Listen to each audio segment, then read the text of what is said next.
wherever you're listening from tonight, let yourself settle in fully. Let your shoulders drop an inch further into whatever is holding you up. Let your breathing slow, in through the nose, out long and easy, and let the day you've just finished get a little further away with every breath. Tonight isn't about kings or wars or the rise and fall of empires, though a few of both will pass through the story before we're done. Tonight is mostly about water, and about the very old, very patient human habit of convincing water to go somewhere it wasn't already going. It sounds like a small thing. It isn't. Almost everything you think of when you picture ancient civilization, the cities, the writing, the temples, the surplus grain that let some people stop farming and start doing other things instead. All of it rests quietly on a much older and much less glamorous achievement. Someone, somewhere, worked out how to dig a channel in the earth and how to make a river walk down it on command. We're going to move slowly tonight, the way the water itself moves. No rush. If your eyes close before we're finished, that's exactly what's supposed to happen. You'll still be here for whatever comes next, drifting rather than following, and that's fine. Let's begin the way it actually began, on the floodplain between two rivers, a very long time ago. The land between the Tigris and the Euphrates is not, by nature, a kind place to grow food. It looks generous from a distance, flat, warm, close to water. But the two rivers that give the region its name behave almost nothing alike, and neither behaves the way a farmer would ask it to if anyone had thought to ask. The Tigris runs fast and drops steeply from the mountains of what is now eastern Turkey, and its floods arrive with real violence, sometimes overtopping its banks in a matter of hours. The Euphrates is slower, wider, gentler in its ordinary moods, but its floods arrive late in the spring, after the winter grain has already been planted, which means the water shows up exactly when a farmer least wants it, drowning young shoots instead of nourishing them. Worse still, both rivers are fed by snowmelt from mountains hundreds of miles away, which means their flooding follows the mountain's calendar, not the farmer's. A dry spring in the highlands could mean a dangerously low river on the plain with no warning, and no local cause a person standing in a Sumerian field could have seen coming. So the first problem irrigation had to solve was not simply, how do we get water to the fields?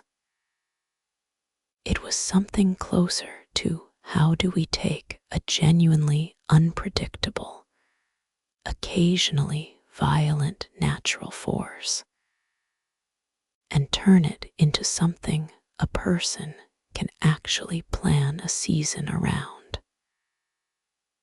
That is a very different and a very much harder problem, and the archaeological evidence suggests people in southern Mesopotamia were already working on it by at least 6,000 BCE. In the region later Sumerian texts would call the land of Sumer, well over 1,000 years before writing existed to record how they were doing it. Picture it the way it likely actually looked, since the picture matters more than the date. A shallow ditch, cut by hand into sun-baked clay, running from the riverbank out toward a low field a short distance away. Not a canal in any grand sense, nothing monumental, nothing built to be admired. Just a groove in the earth, dug with a wooden hoe or a fire-hardened digging stick, deep enough that river water, once it rose even slightly above its normal level, would find the groove before it found anywhere else to go, and would follow it obediently out toward the waiting field. The genius of the earliest irrigation wasn't engineering in the way we'd use that word today. It was noticing that water, left alone, always finds the lowest available path, and realizing that a person could simply dig that path themselves in advance, in exactly the place they wanted the water to end up. Early canals like this required almost no tools beyond what a farming household already owned, and almost no organization beyond a single family or a small handful of neighbors working together for a few days. That mattered because it meant irrigation could begin small, tested, and refined at the scale of one field before anyone had to imagine it at the scale of an entire river valley. Archaeologist Robert McCormick Adams, whose decades of surface survey across the Mesopotamian plain in the 1960s and 70s, remain one of the most thorough reconstructions of how this landscape actually developed, traced exactly this pattern in the settlement record. Small farming communities clustering along natural stream channels first, their fields following the water rather than the water being made to follow the fields. The engineering, when it eventually came later, and it came because the small solution stopped being enough. It stopped being enough for a simple, almost inevitable reason. A ditch dug by one family serves one field, but a village doesn't stay the size of one family for very long. Not once the food supply becomes reliable enough to support more people staying in one place instead of moving on. And more people meant more fields, further from the river's natural edge, which meant the shallow ditches of the earliest farmers eventually had to become something longer, straighter, and considerably more deliberate. A genuine canal, cut with intention rather than simply guided by instinct, carrying water considerably further than any single family's field happened to sit.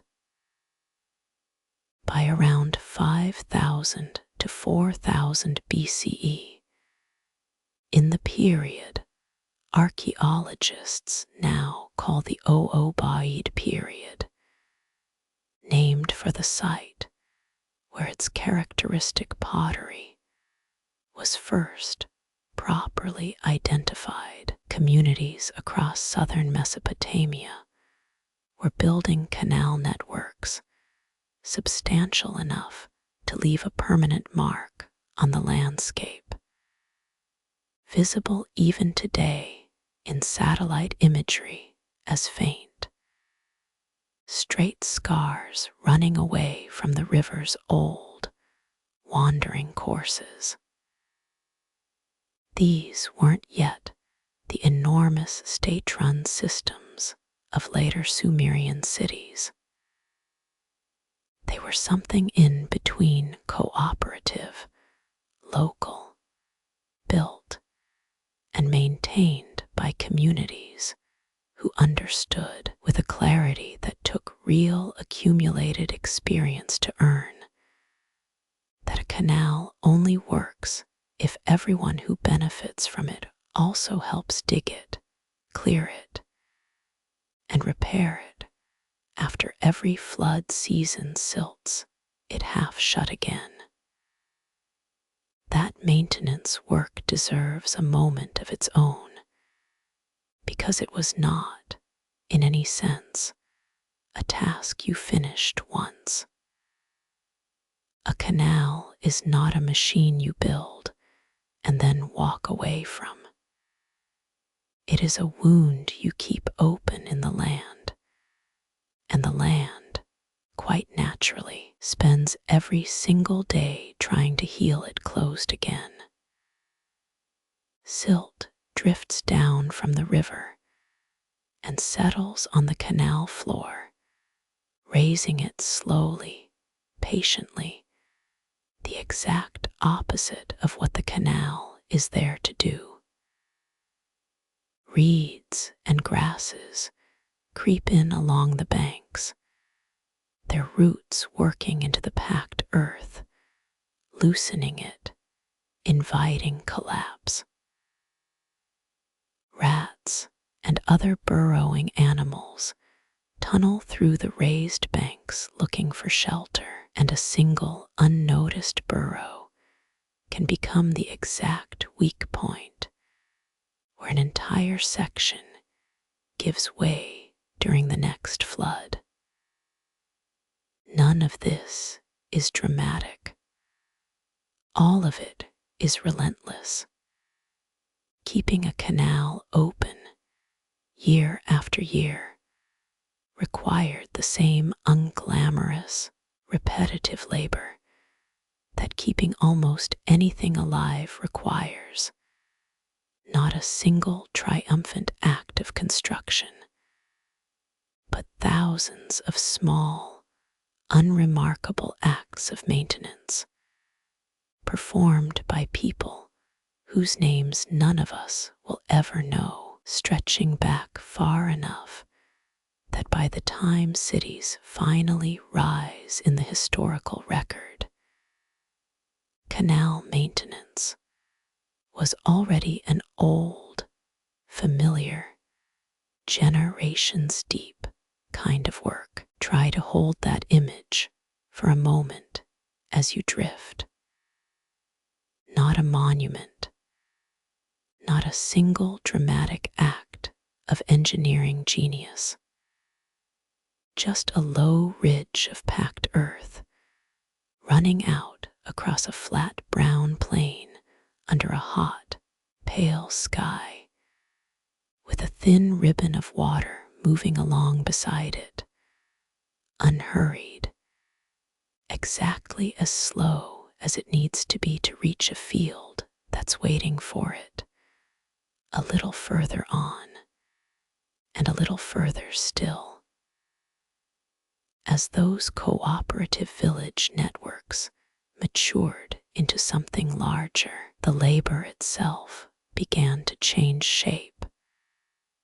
and so did the record of it.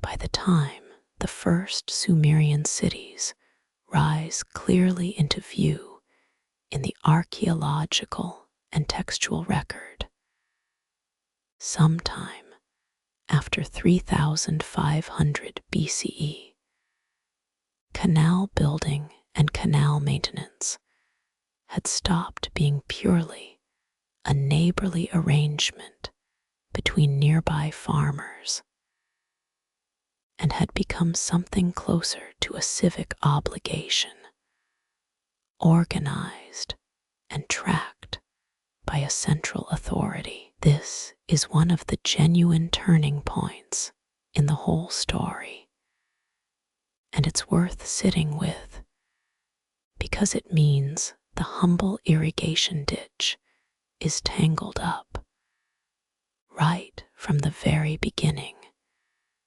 with the invention of bureaucracy itself. Cuneiform tablets recovered from sites across southern Iraq, Uruk, Lahgash, Jirsu, include some of the very earliest written records human beings ever produced, and a striking number of them are not myths or hymns or royal proclamations at all. They are water records, ledgers tracking how many days of labor a given household owed toward canal maintenance, lists recording how much barley was distributed to workers digging or clearing a particular stretch of channel. Legal disputes between neighboring landowners over whose turn it was to receive water from a shared feeder canal, and what should happen if one farmer diverted more than their fair share. The world's first writing, invented to manage exactly this kind of complexity, spent a considerable portion of its earliest energy simply keeping track of mud, ditches, and turns. This administrative weight fell on canal irrigation for a genuinely practical reason. A large canal, unlike a small one, cannot be maintained by the people who happen to live closest to any single stretch of it. Water taken from a river upstream affects every single field downstream in an order that can't be renegotiated without threatening the whole system. If the farmers nearest the river simply took as much water as they wanted, whenever they wanted it, the fields furthest from the river would eventually receive nothing at all, regardless of how hard those farthest out families worked their own small stretch of ditch. Fair, reliable irrigation across an entire city's agricultural land required someone with authority over the whole system, not just one piece of it. Someone able to say, with real consequence behind the words, that today the water goes here, and tomorrow it goes there, and everyone, upstream and downstream alike, actually has to listen.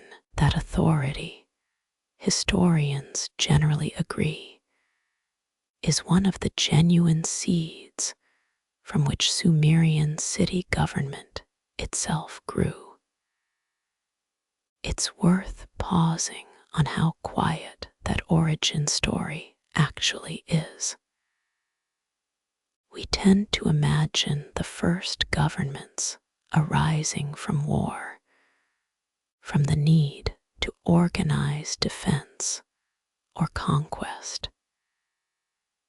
In southern Mesopotamia, a considerable amount of the earliest organized authority instead appears to have grown from something far less dramatic: the sheer practical necessity of deciding fairly and consistently whose field got water this week and whose field would simply have to wait its turn.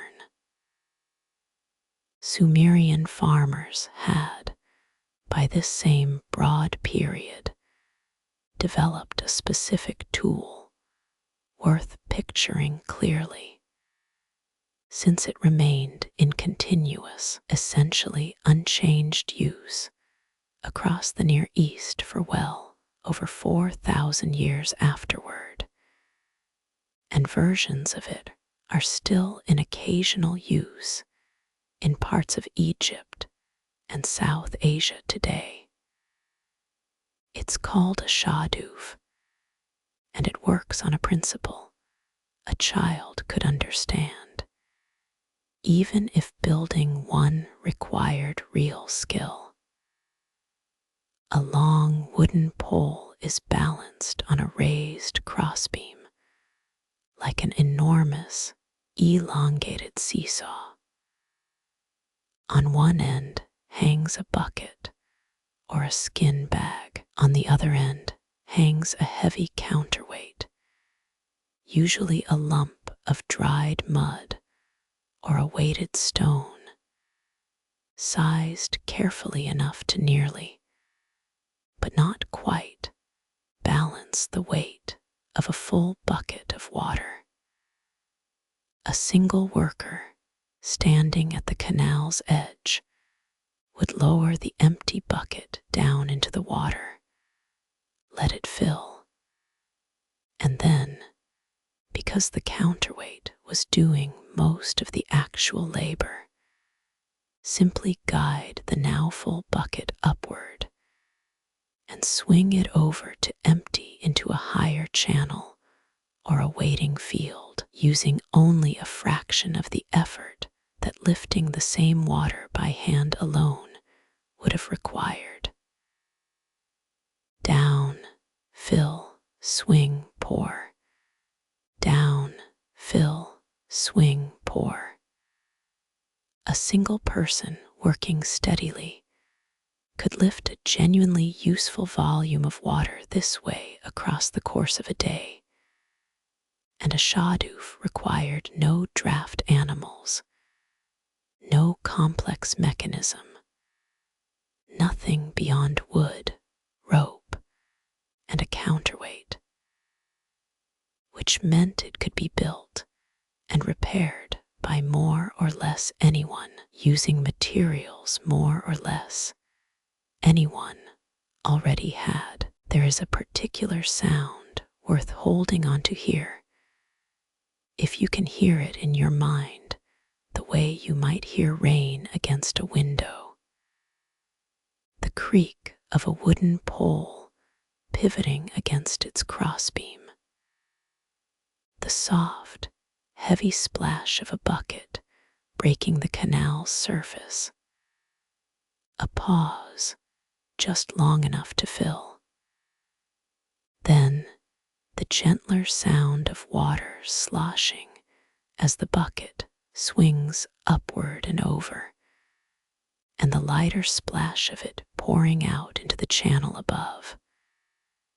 And then, without any real break at all, the pole swinging back down, and the whole small sequence beginning again. Multiply that single rhythm by dozens of shadufs working along a single stretch of canal. At dawn, before the day's heat made the labor genuinely dangerous, and you have something very close to the actual, ordinary soundtrack of early Mesopotamian farming, not dramatic, not memorable on its own, just endlessly, patiently repeated thousands of mornings by thousands of unnamed people for thousands of years. The payoff for all of this patient, repetitive effort was enormous, and it's worth understanding exactly why, because it's the hinge the rest of tonight's story turns on. Reliable irrigation in a floodplain this fertile didn't just prevent famine. It produced a genuine surplus, season after season, more grain than the farming households themselves needed to eat and replant. And a surplus, once it exists reliably enough for people to actually plan around it, changes what an entire society is capable of becoming. It means some people can stop farming and start doing something else instead.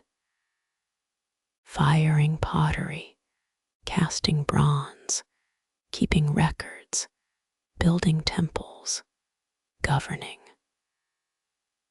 Archaeologists studying the growth of Uruk, which by roughly 3100 BCE had become, by most measures, the largest city anywhere on Earth, consistently point to exactly this irrigation-driven agricultural surplus as the foundation underneath everything else.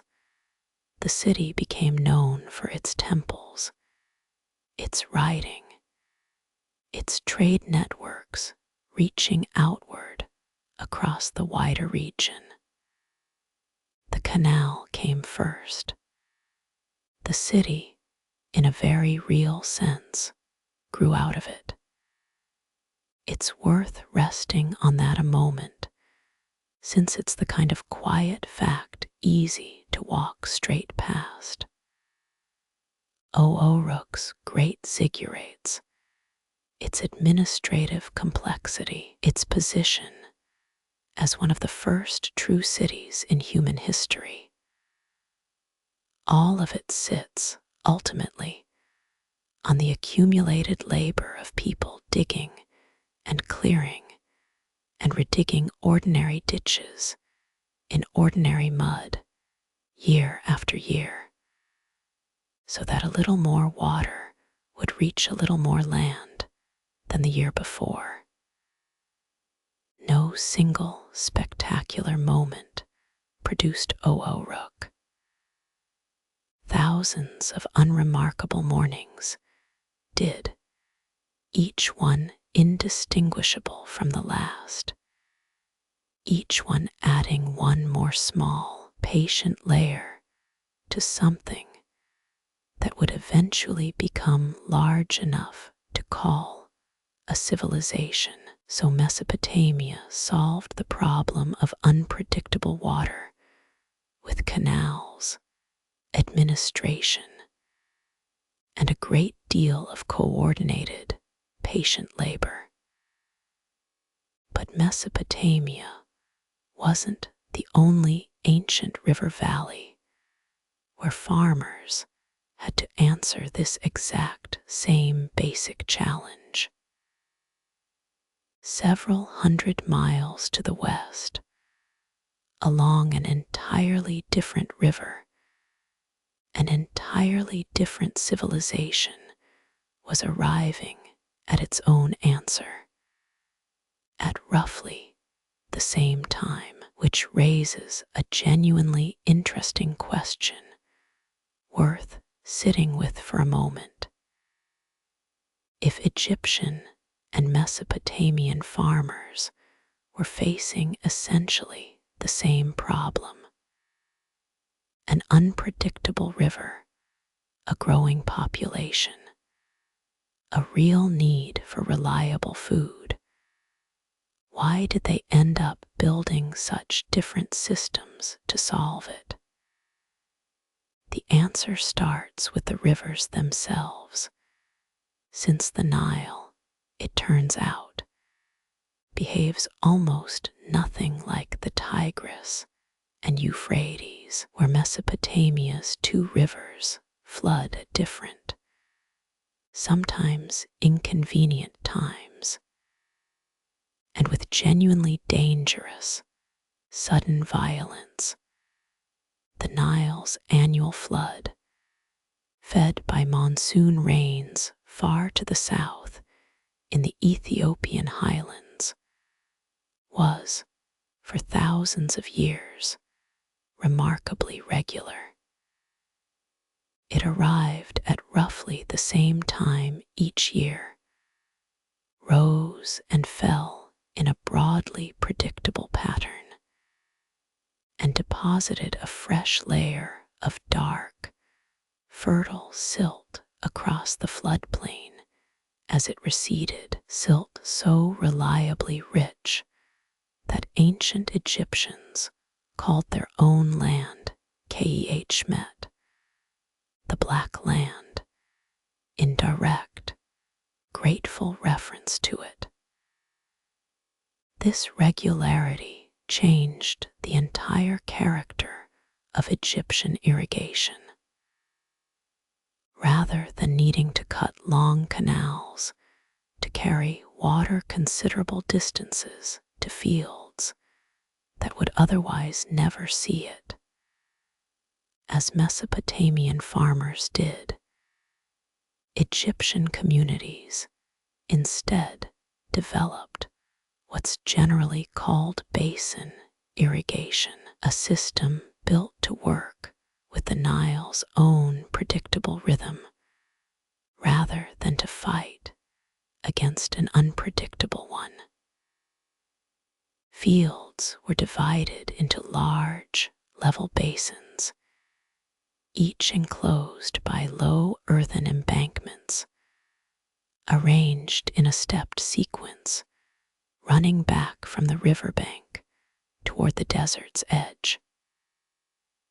When the annual flood arrived, sluice gates or simple breaks in the embankments were opened, allowing water to pour into the basin nearest the river first, flooding it to a useful depth. Once that basin was sufficiently saturated, the water was released onward through a connecting channel into the next basin further from the river, and then the next, each one receiving its turn in careful sequence, until the flood's water and its precious burden of fertile silt had been distributed across the widest possible stretch of farmland before finally draining back toward the river once the flood itself began to recede. Picture that sequence for a moment, since it has its own particular, unhurried rhythm, distinct from the Shadoof steady creak and splash. A wall of water, pushed by gates rather than lifted by hand, spreading slowly and evenly across a level field, the light catching on its still, silt-darkened surface as it settles. A pause, sometimes lasting many days, while the water sits, sinking gradually into the soil, doing its slow work of soaking the ground and setting down its layer of new, dark earth. And then, eventually, the quiet sound of another gate being opened, and the same water, considerably less than it was, but still substantial, moving onward into the next waiting basin, continuing its patient journey away from the river. Managing this system required its own form of careful observation and record keeping, distinct from Mesopotamia's canal ledgers, but just as essential. Egyptian officials built and maintained devices called nilometers at key points along the river, including a particularly well-documented example on Elephantine Island near Aswan. Structures typically consisting of a stone staircase descending directly into the water, marked with carved gauge lines, allowing a trained official to read the flood's exact height with real precision. A flood that rose too little meant a poor harvest and genuine hardship. A flood that rose too much risked destroying the very embankments the basin system depended on, along with any settlements built too close to the water's edge.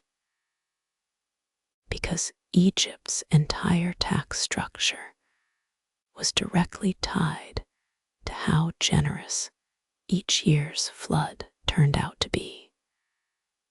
An accurate nilometer reading carried enormous practical weight.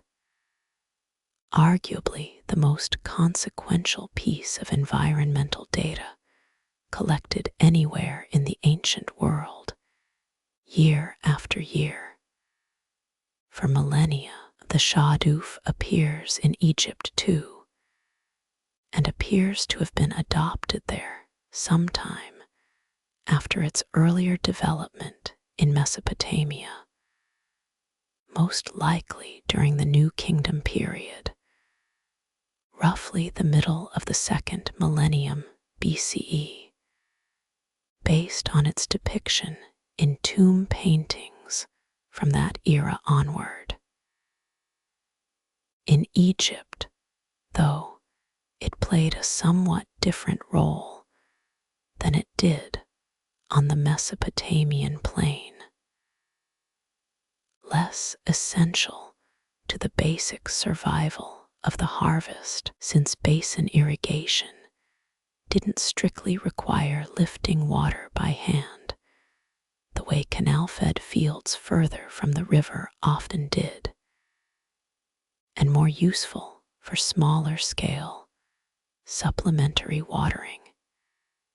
Kitchen gardens, orchards, land sitting just slightly too high for the flood basins to reach on their own.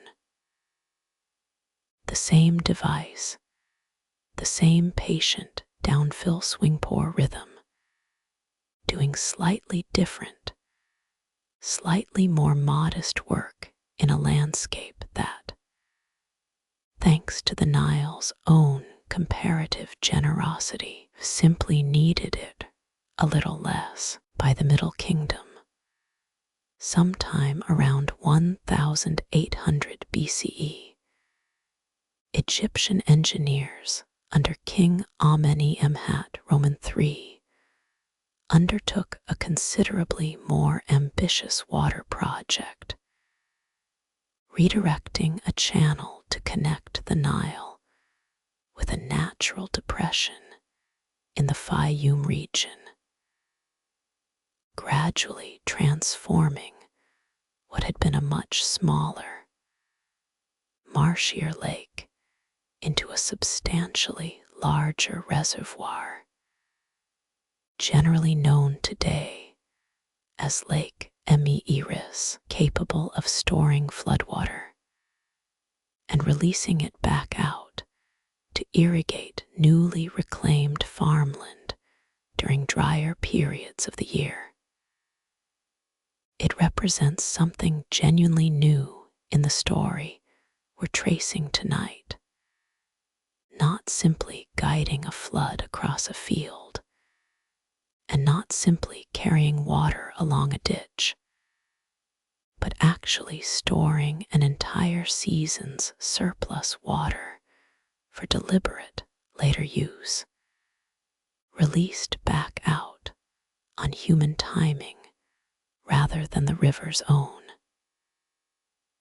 It's a small conceptual shift, but it's an important one, since nearly everything we'll encounter for the rest of tonight, in one form or another, builds on exactly this same idea. Water saved now, so that it can be spent later, exactly when it's actually needed. Water saved now and spent later works well enough when you have a river generous enough to save water from in the first place. But what do you do when there isn't one? What do you do when your fields sit on a dry plateau, ringed by mountains with no river running through it at all? Only the mountains themselves, holding, somewhere deep inside them, water that fell as rain or snow years, or even decades earlier, and has been quietly sinking downward through rock and gravel ever since, completely invisible from the surface. This was the exact problem facing early farming communities across the Iranian plateau, sometime around 1000 to 800 BCE. And the solution they eventually developed is, in its own quiet way, one of the most genuinely remarkable feats of engineering anywhere in tonight's entire story. It's called a qanat, and unlike everything we've covered so far, it doesn't move water across the surface of the land at all. It moves water underneath it. Here is how a qanat actually works, and it's worth following the logic slowly, because the logic itself is the whole of its genius. At the base of a mountain or a range of foothills, water that has soaked down through the rock over years accumulates in an underground layer of saturated gravel or porous stone, an aquifer, sitting often many dozens of feet below the surface. A qanat begins with a single vertical shaft, dug straight down from the surface until it reaches this saturated layer, confirming that water genuinely exists there in usable quantity. From that point, instead of simply pumping water up through the one shaft, the builders instead dig a nearly horizontal tunnel, sloping downward at an almost imperceptibly gentle gradient, running from the aquifer all the way out toward the distant village, or field the water is actually meant to reach. Sometimes many miles away across open desert, the gradient is the entire trick, and it has to be extraordinarily precise. Too steep, and the water would rush through the tunnel with enough force to erode and eventually collapse it. Too shallow, and the water simply wouldn't flow at all, pooling uselessly instead of reaching its destination. Ancient qanat builders, known as mukhnis, achieved gradients sometimes as gentle as a few inches of drop across an entire mile of tunnel, calculated and maintained using nothing more than simple sighting instruments and an extraordinary, hard-won intuition for how water actually behaves, refined across generations of a profession passed down, often from father to son.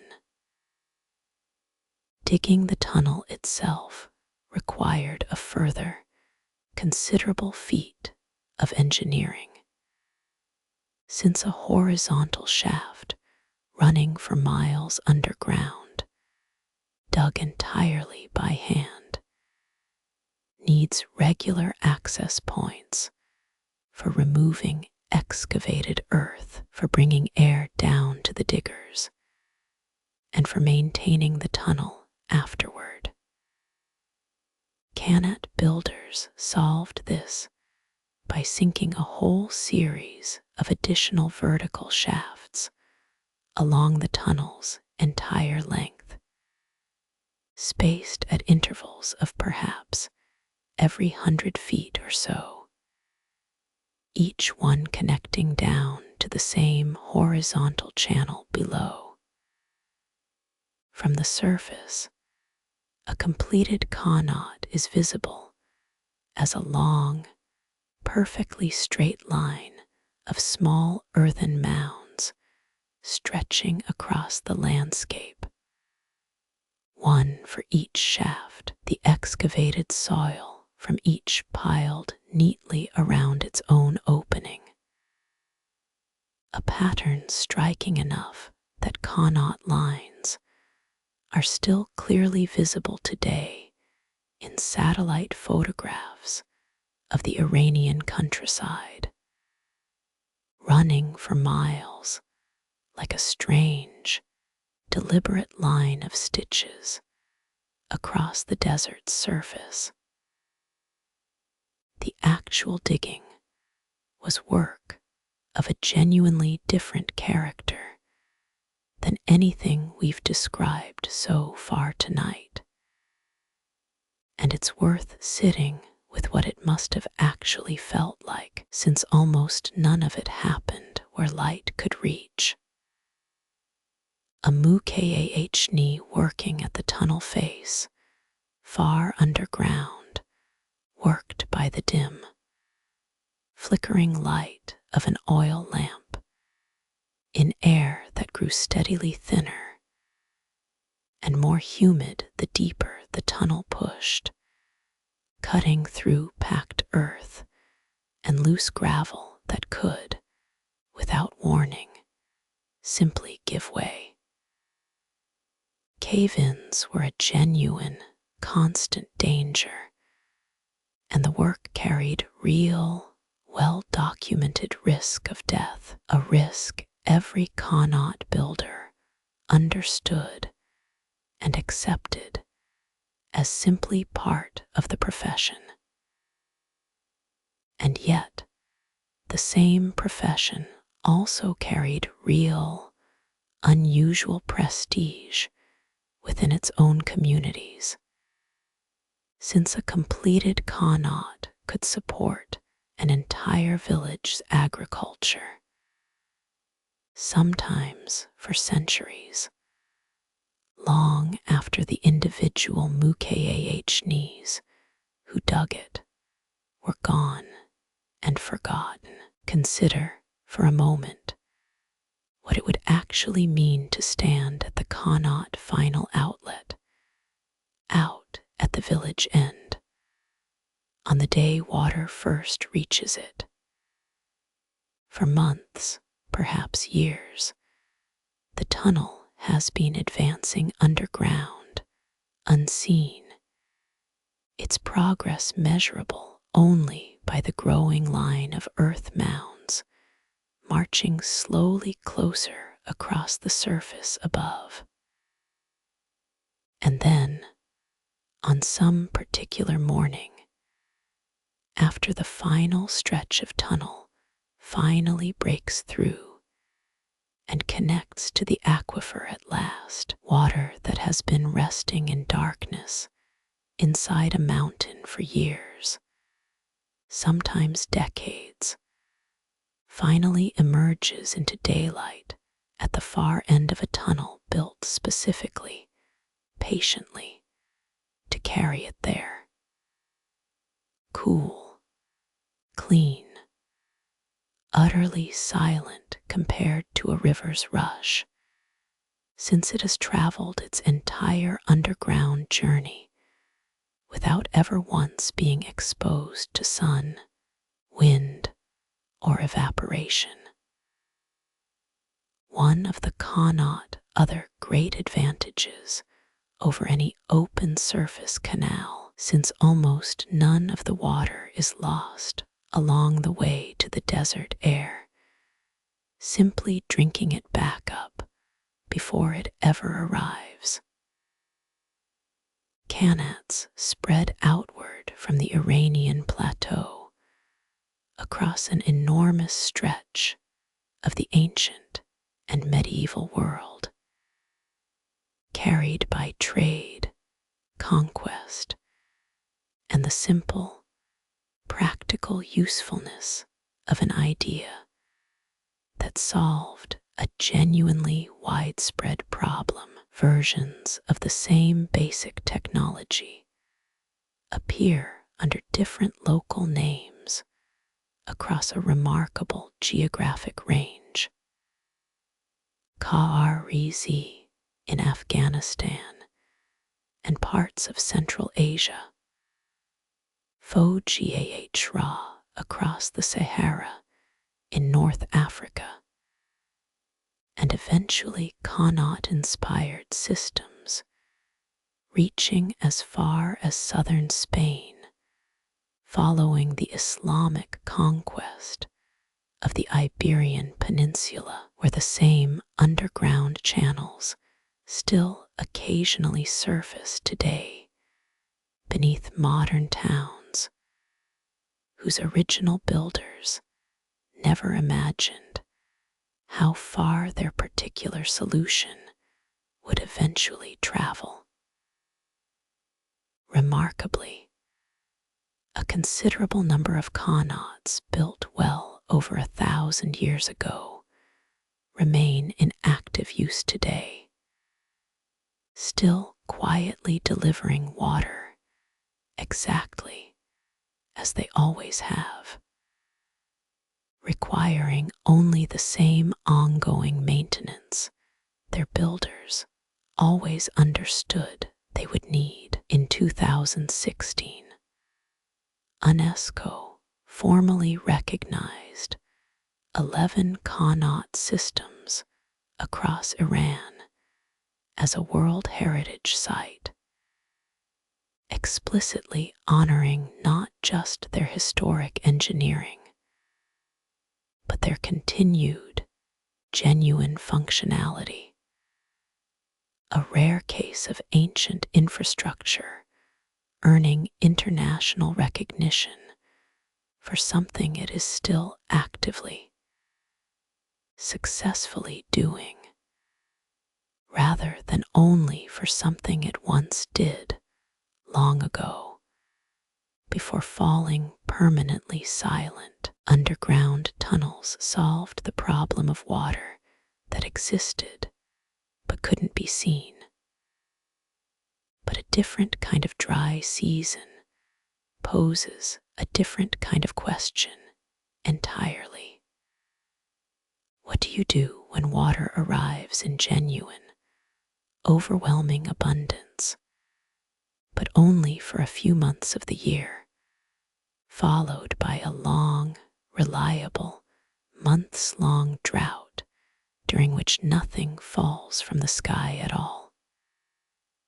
How do you store an entire monsoon's worth of rain carefully enough and in sufficient volume to still have water left for your fields 8 dry months later?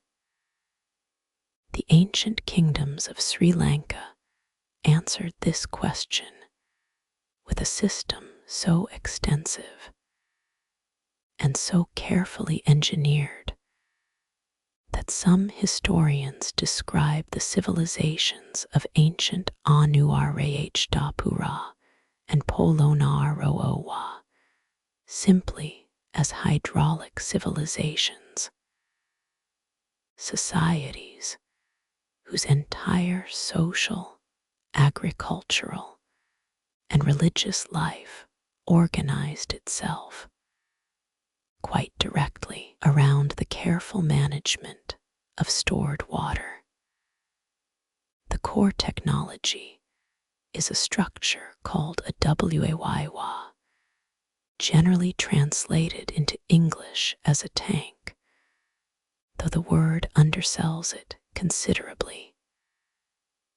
An artificial reservoir created by building a substantial earthen dam, often called a bund, across a natural valley or depression, capturing and holding the monsoon rains that would otherwise simply run off the land and out to sea within a matter of days. What makes the Sri Lankan system genuinely remarkable isn't any single reservoir, however large, but the way thousands of these tanks were deliberately connected into cascading networks, arranged in careful sequence down a watershed, so that water overflowing from one tank, once it reached full capacity,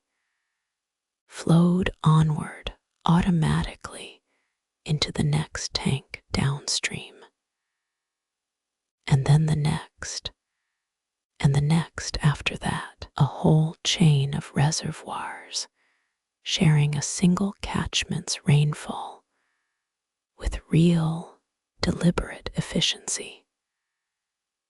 Archaeologist G.A.H.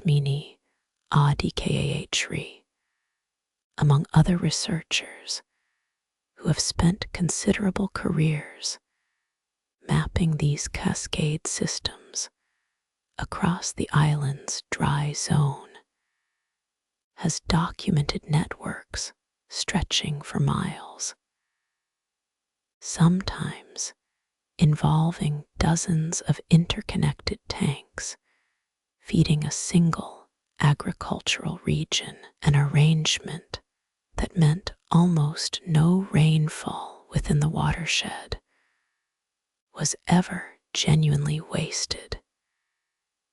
Each tank in the sequence catching what the tank above it could no longer hold. The engineering required to make an earthen dam actually hold back a monsoon's worth of water reliably, year after year, without catastrophic failure, was itself considerable. And ancient Sri Lankan engineers developed a specific solution worth understanding in some detail, since it solves a genuinely difficult problem with real elegance. Simply releasing water from a large reservoir by cutting an opening in the dam itself is dangerous, since the pressure of a full tank pushing against a breach can widen it catastrophically within moments. And it's also imprecise, offering no real control over exactly how much water actually leaves the tank at any given time. Sri Lankan builders instead developed a device called a bisokotioawa, sometimes translated as a valve pit or valve tower, a carefully constructed vertical or sloped stone structure built into the dam itself, allowing water to be drawn off gradually and predictably, at a controlled rate, through a sequence of stone chambers specifically designed to reduce the water's pressure and velocity in careful, deliberate stages before it was ever released into the outflow channel beyond. Picture the actual mechanics of it for a moment.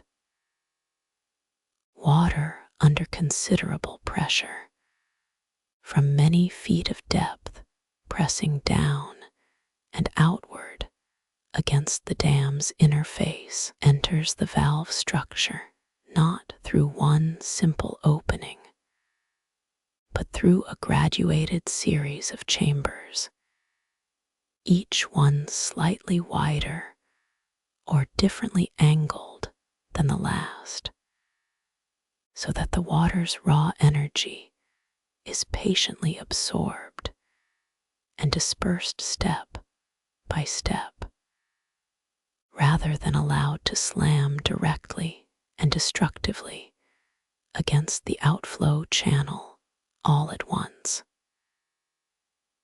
It's the same basic engineering instinct we've already encountered tonight in Egypt's stepped flood basins, water's power respected and worked with gradually, rather than confronted head-on, but applied here to a considerably more technically demanding problem, controlling not a gentle annual flood, but the full, sustained pressure of an entire reservoir straining constantly against its own dam. King Parakramabihu I, who ruled over Sri Lanka's Polonnaruwa kingdom in the 12th century CE, is credited with a phrase that has been repeated by generations of Sri Lankan historians since, as a kind of summary statement of this entire hydraulic worldview, that not even a small quantity of rainwater should be allowed to flow into the ocean without first being made useful to human beings. Whether or not the king himself spoke those exact words, the sentiment they express matches the physical evidence on the ground remarkably well. An entire landscape reshaped, tank by tank, dam by dam, valve structure by valve structure, around the guiding principle that rain, once it fell, belonged to the fields and should be made to serve them fully before ever being allowed to simply run away. Many of these ancient tanks, remarkably, still exist today, some still holding water, some still actively used by farming communities whose ancestors' ancestors likely helped build them. Others fallen silent and overgrown after centuries of neglect, following the gradual decline of the kingdoms that once maintained them so carefully. Walking the bund of one of the larger surviving tanks today, you'd be walking along an earthen wall raised entirely by hand by people working with nothing more than baskets, wooden tools, and an extraordinary collective patience, holding back on the other side of that same quiet grassy slope, water that fell from the sky many months before you ever arrived to see it. Every system we've walked through so far tonight shares one basic strategy in common.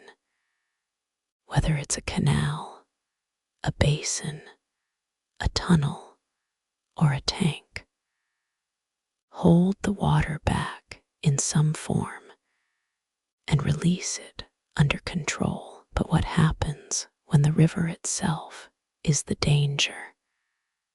When it floods with real, destructive force every single year. And yet, you still need it to irrigate your fields the rest of the time, without building a dam massive enough to risk catastrophic failure if it were ever actually overwhelmed.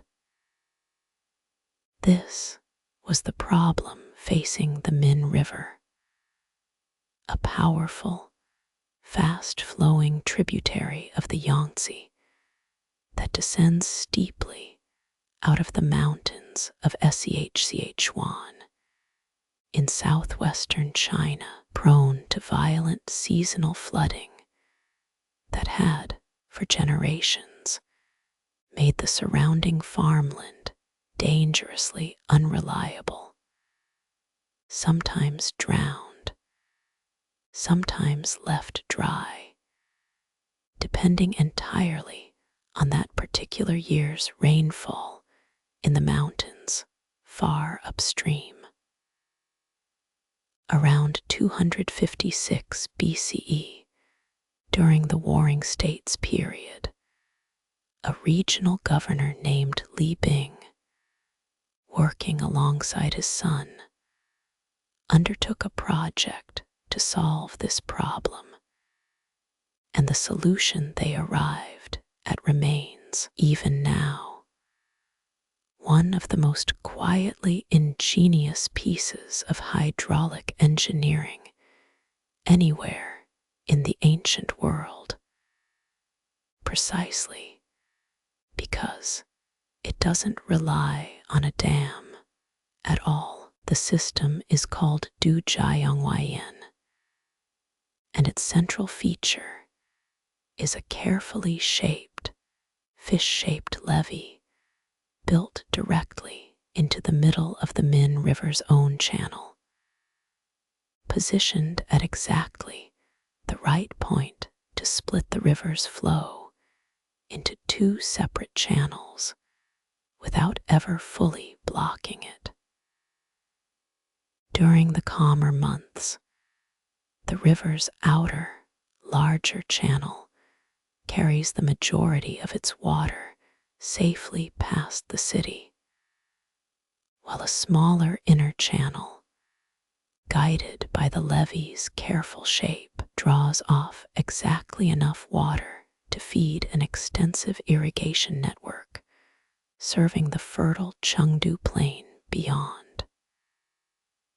During flood season, when the river's volume surges dramatically, the same fish-shaped levee, combined with a second engineered feature called Feishawayen, or the flying sand weir, a deliberately low section of the dividing levee positioned to allow excess floodwater and heavy silt to spill safely back into the outer channel, automatically redirects the surplus, dangerous water away from the irrigation system before it can overwhelm it, all without a single gate needing to be manually closed or a single person needing to be present to operate anything at all. It's worth pausing to appreciate exactly what's elegant about that design, since it's easy to let the details slide past without noticing the genuine cleverness underneath them. Li Bing's system doesn't fight the river's flood. It simply gives the flood an easier, wider path to follow than the narrower irrigation channel, and lets the water's own natural tendency to take the path of least resistance do the actual work of protecting the fields automatically every single year, without requiring any ongoing human decision-making in the moment a flood actually arrives. The engineering intelligence isn't in controlling the river through force. It's in understanding the river well enough to let it, in a real sense, regulate itself. The system required its own considerable, ongoing maintenance, of course, since silt still settled, channels still needed periodic dredging, and the fish-shaped levee itself needed regular repair after every flood season tested it. Local tradition holds that the riverbed was dredged on a fixed annual schedule, with depth markers, sometimes described as stone figures placed at specific points in the channel, used to indicate exactly how much silt needed to be removed each year to keep the system functioning at its intended capacity. A practical, physical way of encoding an engineering standard into the landscape itself, legible to any subsequent generation of workers, regardless of whether they could read or write. What makes Dujiangyan worth genuinely lingering on tonight, more than almost anything else in this whole story, is simple continuity. The system Li Bing and his son designed in 256 BCE is not a ruin. It is not a historical curiosity preserved behind glass. It is, right now, tonight, while you're listening to this, still actively irrigating more than 5,000 square kilometers of farmland across the Chengdu Plain over 2,200 years after its original construction, having been maintained, repaired, and gradually expanded by countless unnamed generations of engineers and laborers across every single dynasty that has governed the region since. It was formally recognized as a UNESCO World Heritage Site in 2000, honored explicitly as a living, functioning piece of ancient infrastructure, rather than a preserved relic of one. Sit with that number for a moment as you drift, since it's genuinely worth sitting with. 2,200 years. Empires have risen and fallen completely several times over across that same stretch of time. Written languages have changed. Entire religions have arrived, spread, and faded. And through all of it, the same basic fish-shaped division of the same river has continued splitting the Min's water into the same two channels, protecting the same plain from the same floods, feeding the same fields, generation after generation, in an unbroken chain of maintenance stretching back to one governor and his son, more than 2 millennia ago, who looked at a dangerous, flooding river and decided patiently that the answer wasn't to fight it.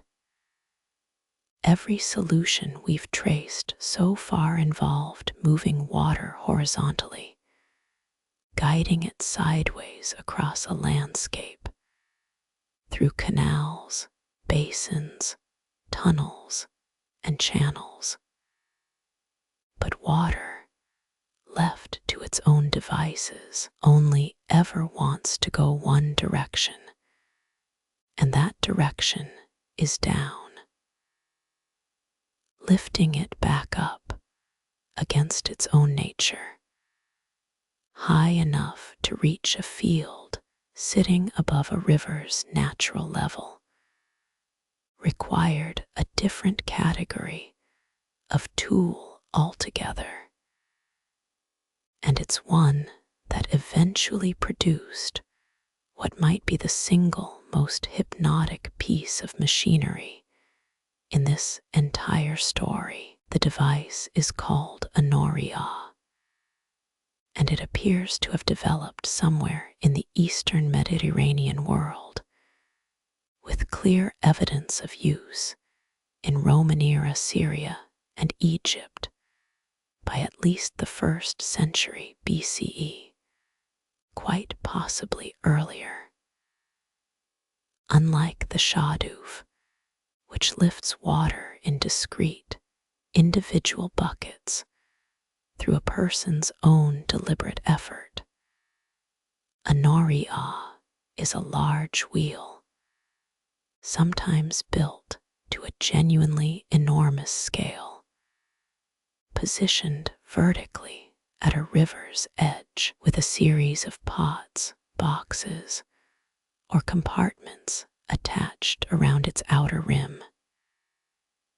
As the current of the river itself pushes against paddles or blades mounted on the wheel turns, and as it turns, each compartment in sequence dips below the water's surface, fills, rises slowly up and around with the wheel's own rotation, and eventually reaches the top of its arc, where it tips and empties its contents into a raised trough or aqueduct, which then carries the water onward by gravity to wherever it's actually needed.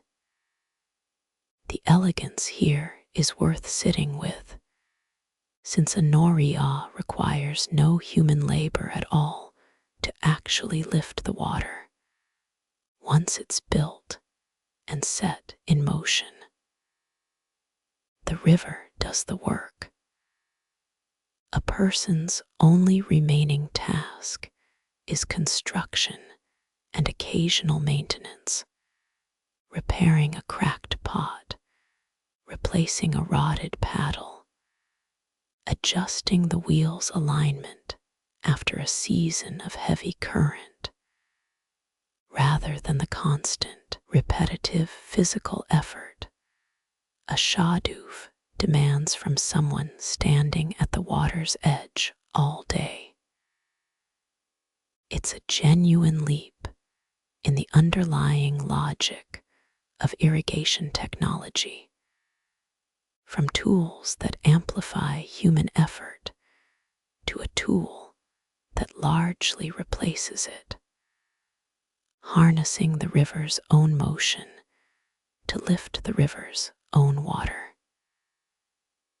The city of Shma in modern Syria became home to some of the largest and most celebrated noriyas ever built, several of them reaching heights of over 20 meters, their wooden wheels turning slowly and continuously in the Oront's river, lifting water up into stone aqueducts that carried it across the city to gardens, fields, and public fountains.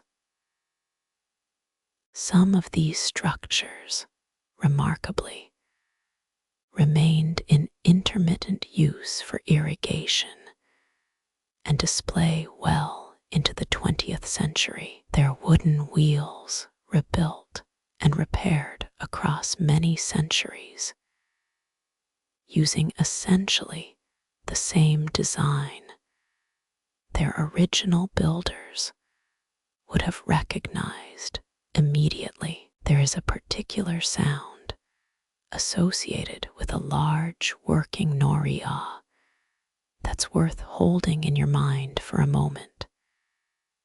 Since travelers who documented Ma's wheels across the centuries returned to the same description again and again.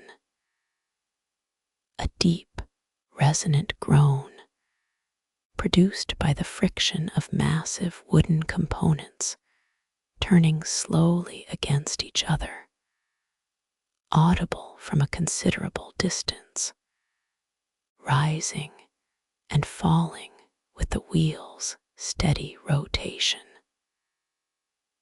Not an unpleasant sound by most accounts, but a genuinely enormous one.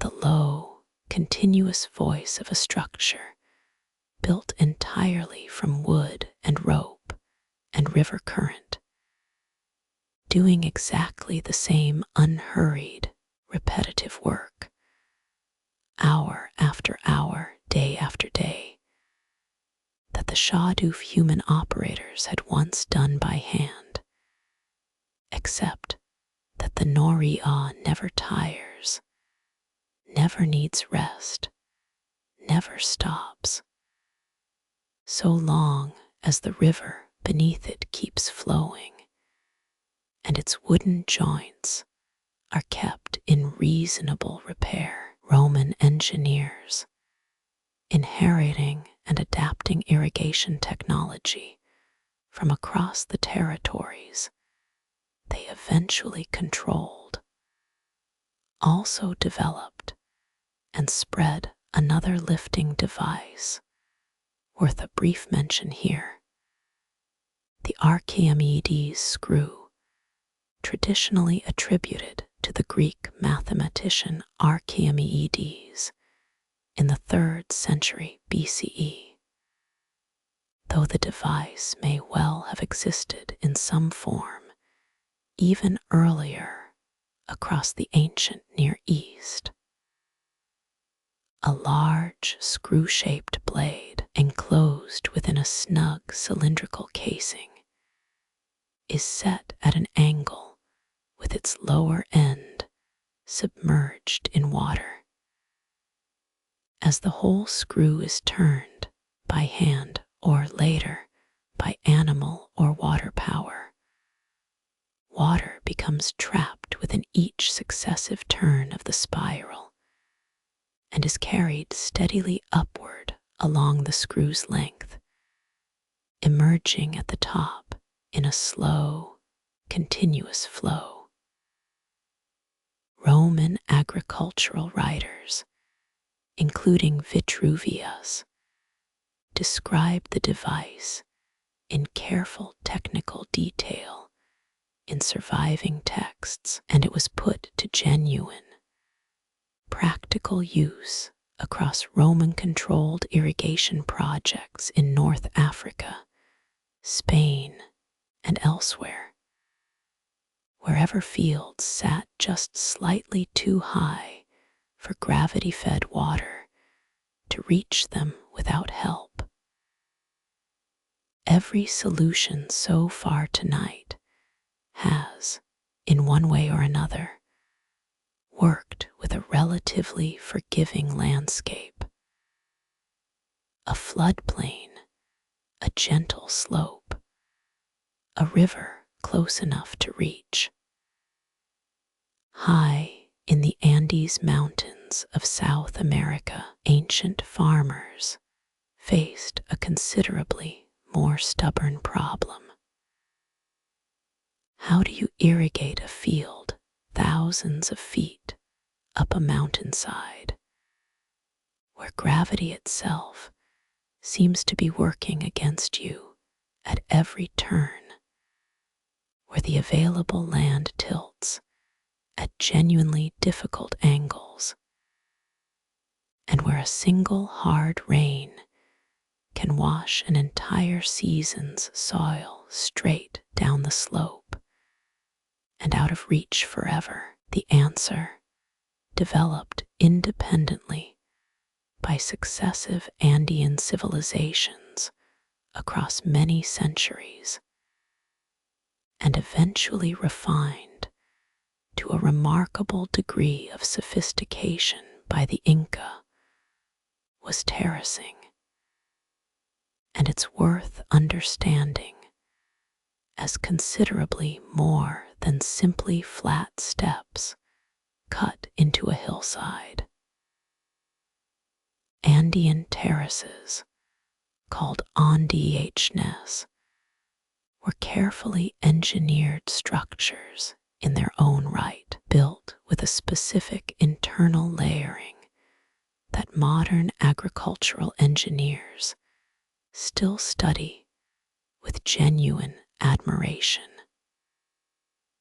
Beneath the visible topsoil of a well-built Incan terrace typically sat a layer of sand, and beneath that, a layer of coarser gravel and stone, an internal drainage system built directly into the terrace's own structure, allowing excess water to filter downward and drain away safely rather than pooling and destabilizing the terrace wall while still retaining enough moisture in the upper soil layer to properly sustain the crops planted there.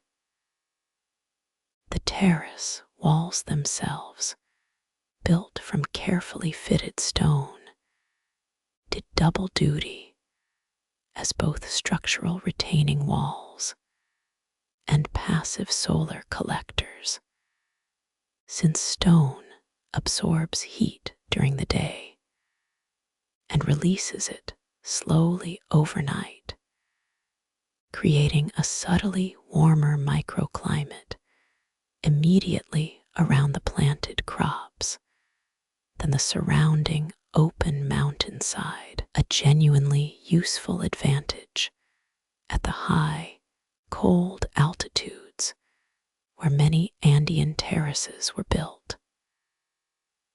Water was delivered to these terraced fields through carefully engineered canal systems of their own, often fed by mountain springs or diverted from high-altitude streams, channeled along contour lines that followed the mountain's own natural slope with real precision, allowing gravity to carry water gently from terrace to terrace in a controlled, cascading sequence, not entirely unlike the tank cascades we encountered earlier tonight in Sri Lanka.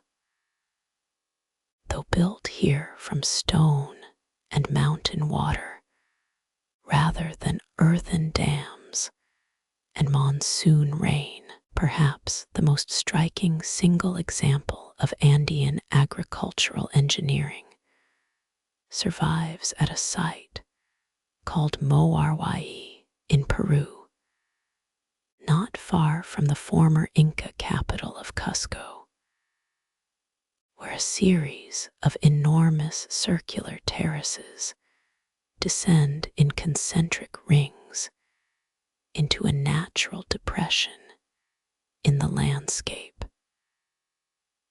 reaching a total depth of well over 100 feet from the highest rim to the lowest terrace. Researchers studying the site have measured a genuinely striking temperature difference between its highest and lowest terraces, sometimes as much as 15 degrees Celsius, created simply through the depth of the depression, its orientation, and the way each descending terrace level is progressively more sheltered from wind than the one above it.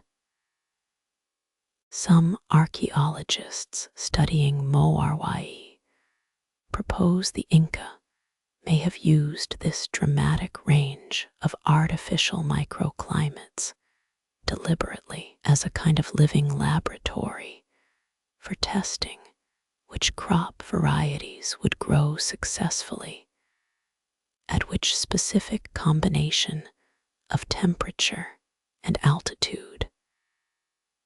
Before those same varieties were planted more widely across the empire's genuinely enormous range of mountain environments. Whether or not that specific agricultural research theory is correct, and it remains a proposed interpretation rather than a settled fact, Moarwai's basic engineering achievement is beyond dispute. An entire artificial landscape of distinct growing conditions, carved directly into a mountainside, each ring finding water exactly where its particular crops needed it most. Further south, along Peru's arid coastal plain, a separate and older culture, the Nazca, faced a different version of this same fundamental Andean challenge, sitting not on a mountainside, but in one of the driest deserts on the entire planet, with rivers that ran only briefly, if at all, for much of the year.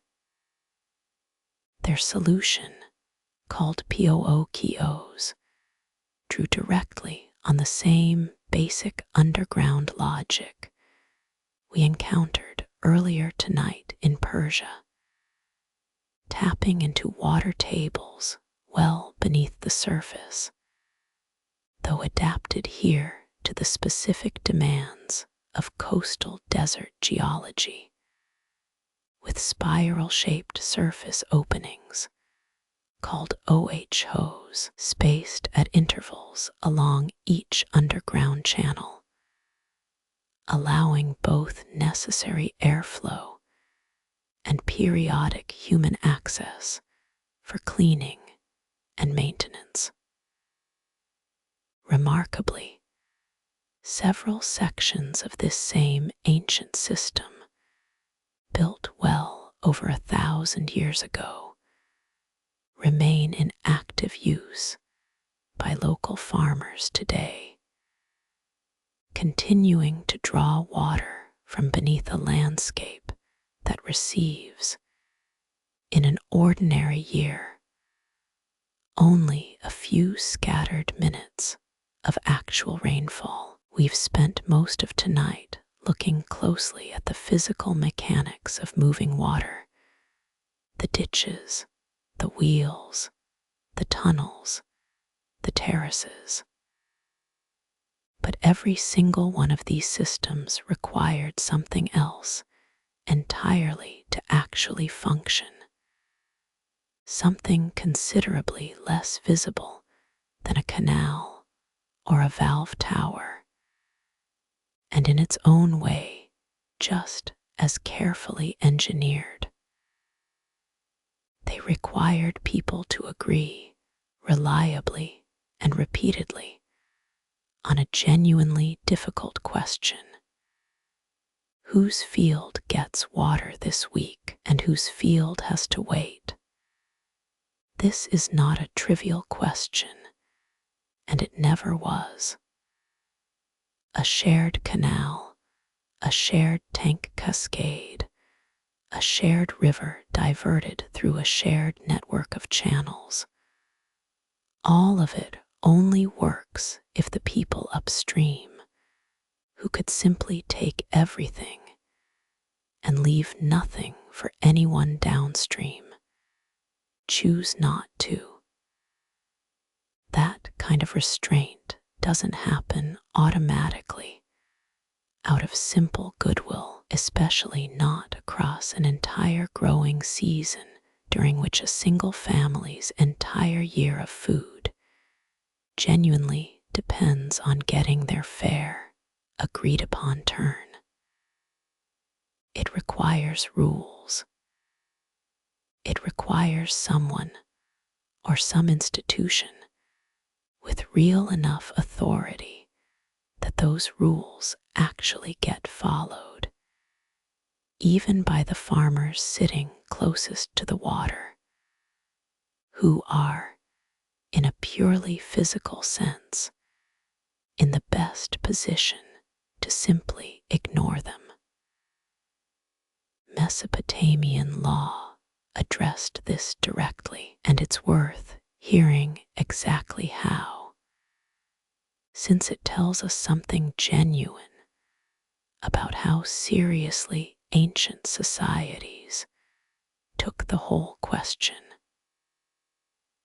The Code of Hammurabi, compiled in Babylon around 1754 BCE, includes several specific clauses dealing with irrigation, spelling out real, tangible consequences for water mismanagement. One clause holds a farmer responsible for damage caused if they neglect to properly maintain their own section of a shared canal bank, and it subsequently breaks, flooding a neighbor's field, requiring the negligent farmer to compensate their neighbor for the lost grain.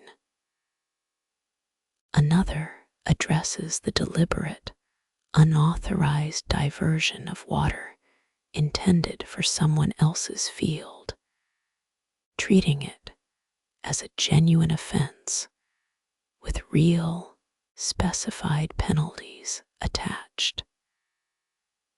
These aren't abstract, symbolic laws. They read like the accumulated, hard-won wisdom of a great many actual disputes, actual flooded fields, actual furious neighbors, gradually distilled into a formal written code, specifically because the informal version, whatever it had been before, clearly hadn't been sufficient to prevent the same conflicts from recurring. This close relationship between large-scale irrigation and centralized political authority led one 20th century historian, Carl Vit Fogel, to propose a considerably broader,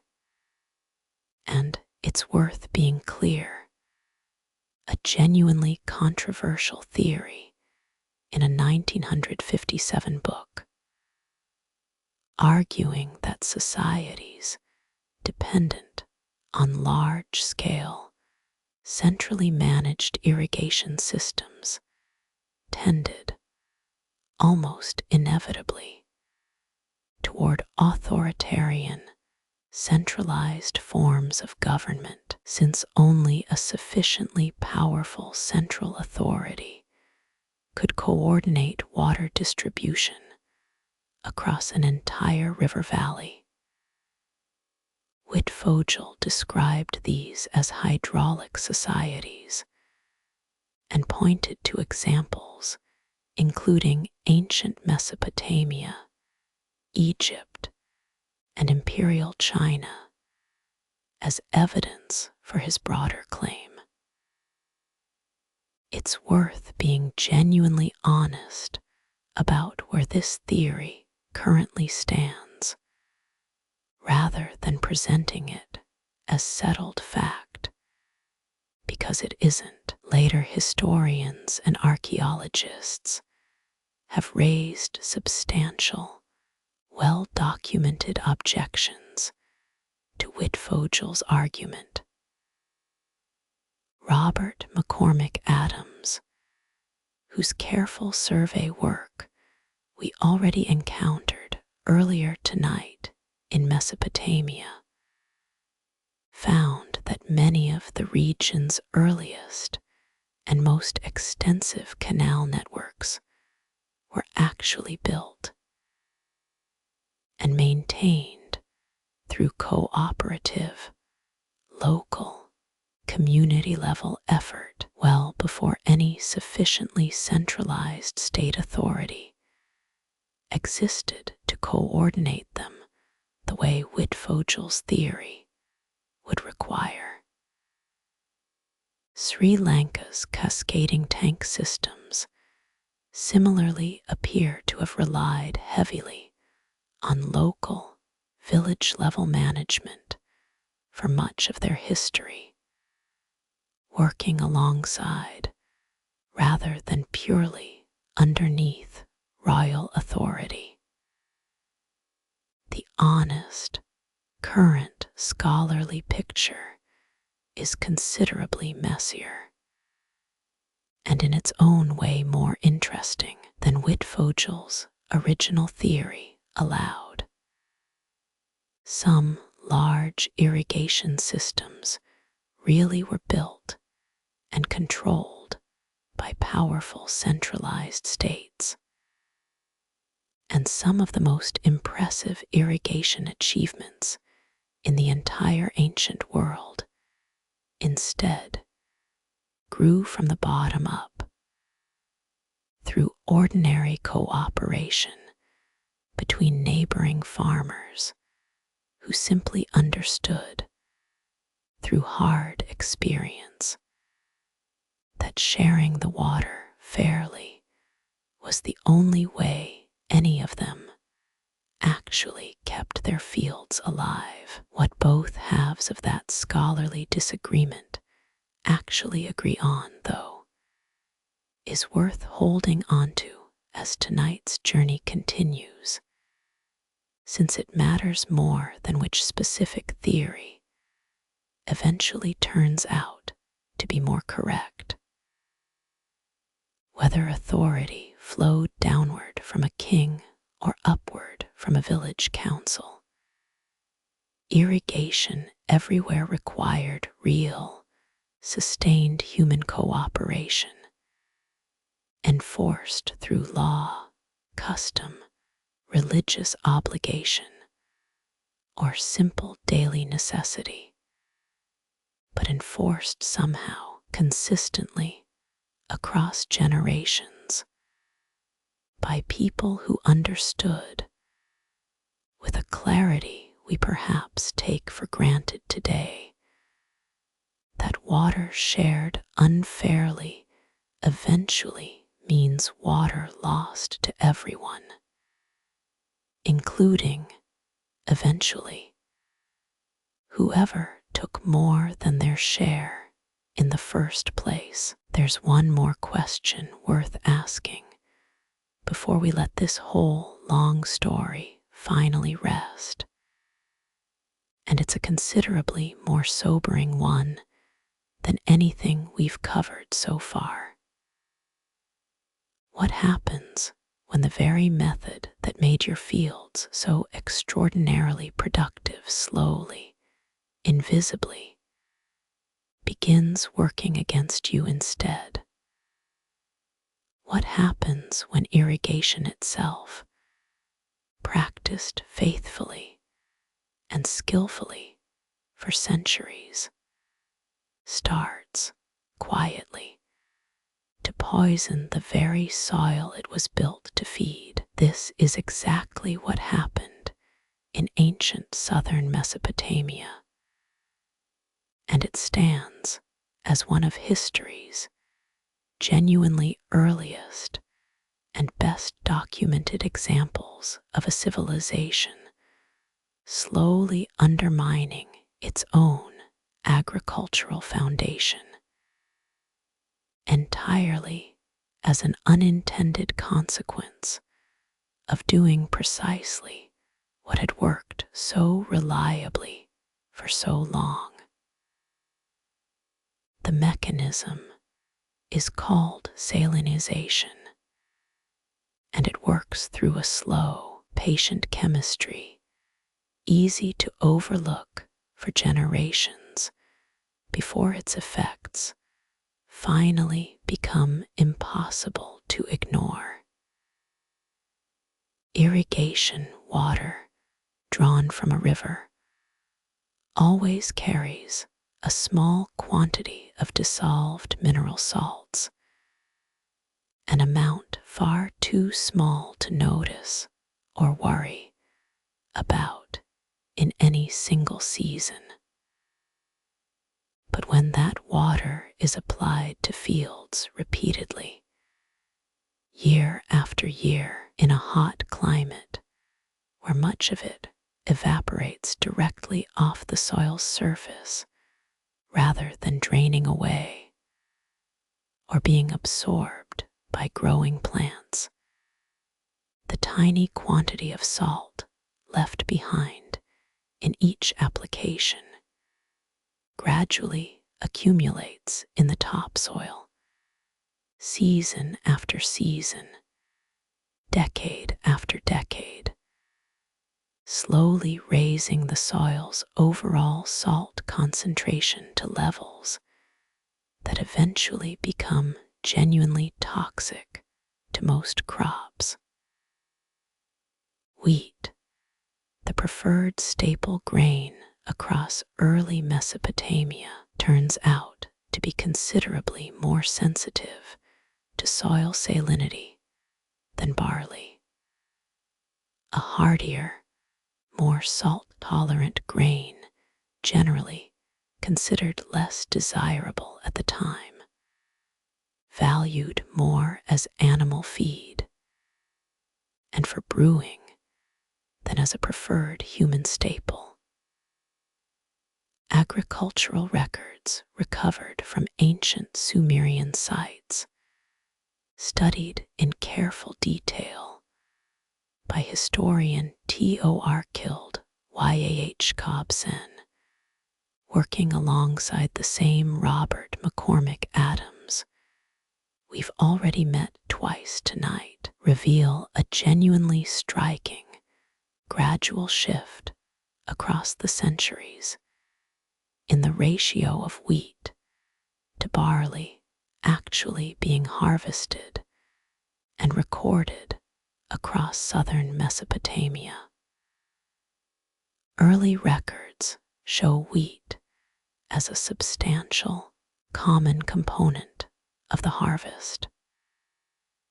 Progressively, later records show wheat's share steadily shrinking, replaced increasingly by barley, until in the latest surviving records from certain intensively irrigated regions, wheat has essentially disappeared from cultivation altogether, replaced almost entirely by the considerably more salt-tolerant grain that could still, just barely, grow in soil that had quietly become too harsh for anything else. This wasn't a sudden crisis anyone at the time could have easily diagnosed or corrected, and that's precisely what makes it worth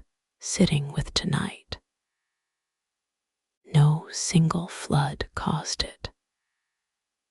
No single war or invasion caused it. It was simply the slow, cumulative, entirely invisible mathematics of many small, ordinary, individually harmless irrigations repeated faithfully across many centuries by farmers doing exactly what their own fathers had taught them, exactly what had reliably fed their communities for as long as anyone could remember, gradually adding up to a genuine civilization-scale agricultural decline that no one alive at any single moment could have clearly seen coming, since the change from one generation to the next was always, at any given time, too small to notice. Jacobson and Adams's research, published in a landmark 1958 study, proposed that this slow-motion salinization played a genuine, significant role in the long-term decline of southern Mesopotamia's agricultural productivity across the second millennium BCE, contributing, alongside other real factors, including shifting river courses and political instability, to the gradual weakening of a region that had once been among the most productive and densely populated agricultural landscapes anywhere on Earth. It's worth being fair to the historical complexity here, since later researchers have refined and, in places, gently contested exactly how much weight salinization alone deserves relative to these other contributing factors. But the basic underlying pattern, wheat yielding steadily to barley across the centuries in the documentary record, remains genuinely well established, a real, measurable signature preserved in ancient administrative tablets of soil quietly changing beneath the feet of people who had no real way of seeing it happen. There's something worth carrying gently into sleep in this particular piece of the story, something considerably quieter and sadder than the ingenuity we've spent most of tonight admiring. The same patient, repetitive human labor that built Uruk, that fed Sumerian cities for thousands of years, that made civilization itself possible on that ancient floodplain, eventually, slowly, and entirely without anyone intending it, began working against the very soil it had spent so many centuries feeding. It's not a story with a villain. It's simply what happens when a genuinely brilliant solution to one problem is practiced faithfully for long enough that its own quiet costs finally catch up with it, one invisible grain of salt at a time, across more centuries than any single farmer could ever have lived long enough to actually watch unfold. Not every ancient culture solved its water problem by moving water to the land. In the Valley of Mexico, the Aztec and the earlier peoples who settled the shallow lakes at the valley's center instead found a way to bring the land itself out to meet the water. And the result is worth pausing on tonight, precisely because it inverts almost everything we've covered so far. Rather than digging channels to carry water toward dry fields, communities around Lake Hohokam built raised, artificial islands of farmland directly within the lake itself, called chinampas, anchoring layers of mud, decayed vegetation, and lake sediment within staked-off rectangular plots, gradually building each one up above the waterline until it formed a small, genuinely fertile island, surrounded on all sides by water a farmer never had to lift, carry, or channel anywhere at all, since it was already sitting immediately beside every single row of crops, available simply by dipping a hand or a small vessel over the plot's own low, muddy edge. The chinampa system solved several problems simultaneously in a way genuinely worth admiring. The surrounding lake water kept the growing beds consistently, reliably moist without any of the labor irrigation elsewhere demanded, since the water table essentially sat just beneath the crops at all times. The canals separating individual chinampa plots doubled as transportation routes, allowing farmers to move between fields and move harvested crops back toward market by canoe rather than on foot, gliding silently along the same narrow waterways that kept their fields watered.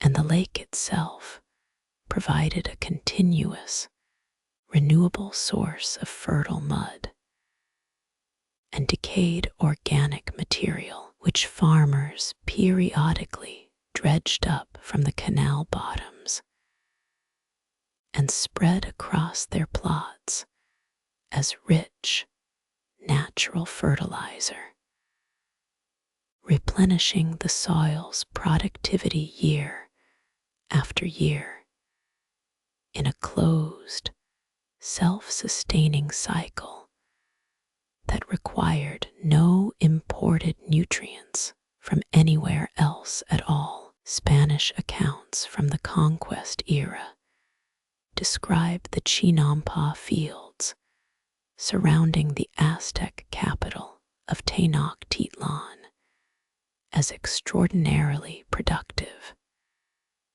capable of supporting multiple harvests within a single year, a claim modern agricultural researchers studying surviving chinampa plots in the shrunken remnant of the old lake system in the modern Xochimilco district of Mexico City have generally found credible, given the system's consistent access to both water and naturally replenished nutrients.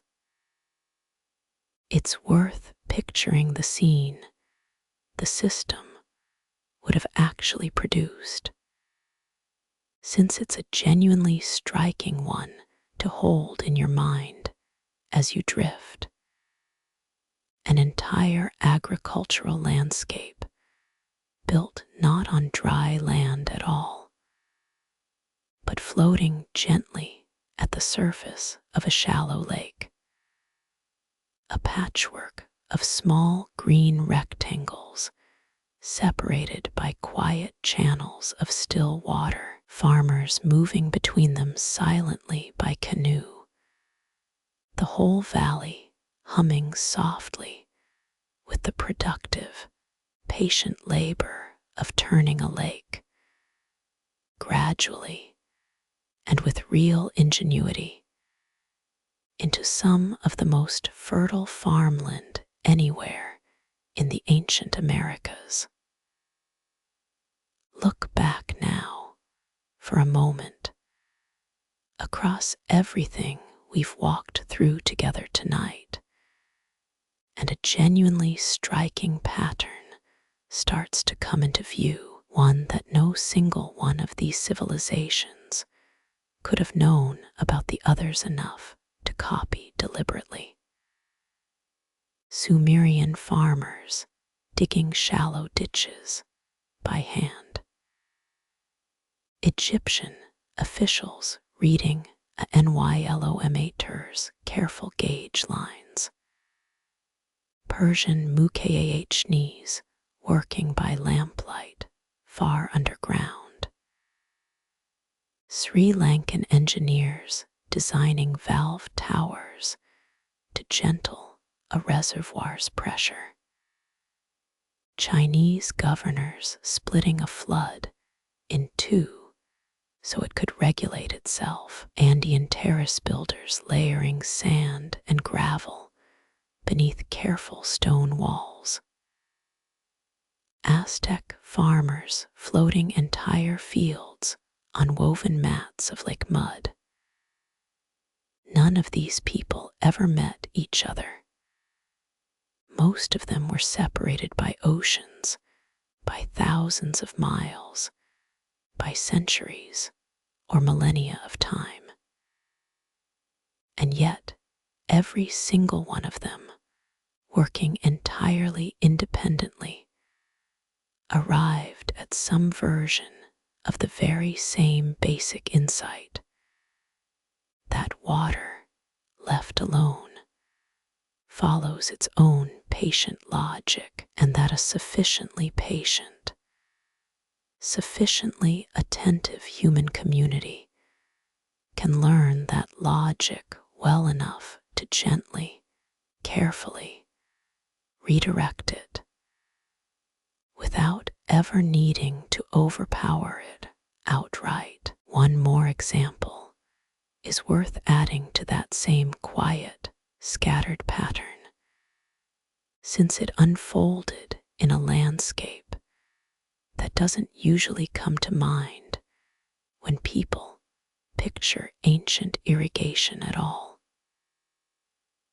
In the Sonoran Desert of what is now central Arizona, a culture archaeologists call the Hohokam began, sometime around 300 CE, digging canals to draw water from the Salt and Gila rivers out into the surrounding desert. And over the following 11 centuries, they built and maintained what remains, even today, the most extensive prehistoric canal network anywhere in the Americas, eventually totaling well over 500 miles of channels, some of the largest stretching more than 10 miles in length, and reaching depths of 10 feet or more, dug entirely by hand, using stone and wooden tools, by a society with no draft animals and no metal implements of any kind to assist the labor. Excavations at sites, including Snake Town and Pueblo Grande,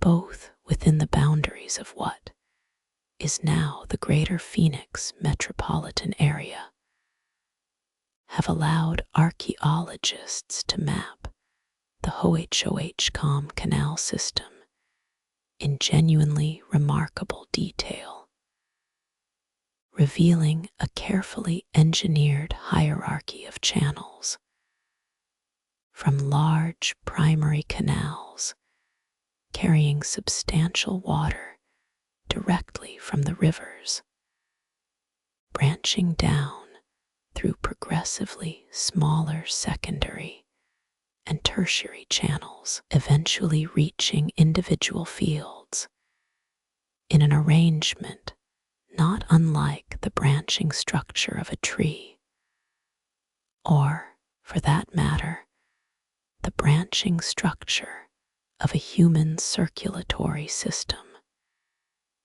Each smaller vessel carrying exactly the reduced share of flow appropriate to the smaller area it was responsible for feeding. Maintaining a system this extensive required the same sustained cooperative labor we've now encountered again and again tonight across entirely unconnected corners of the ancient world.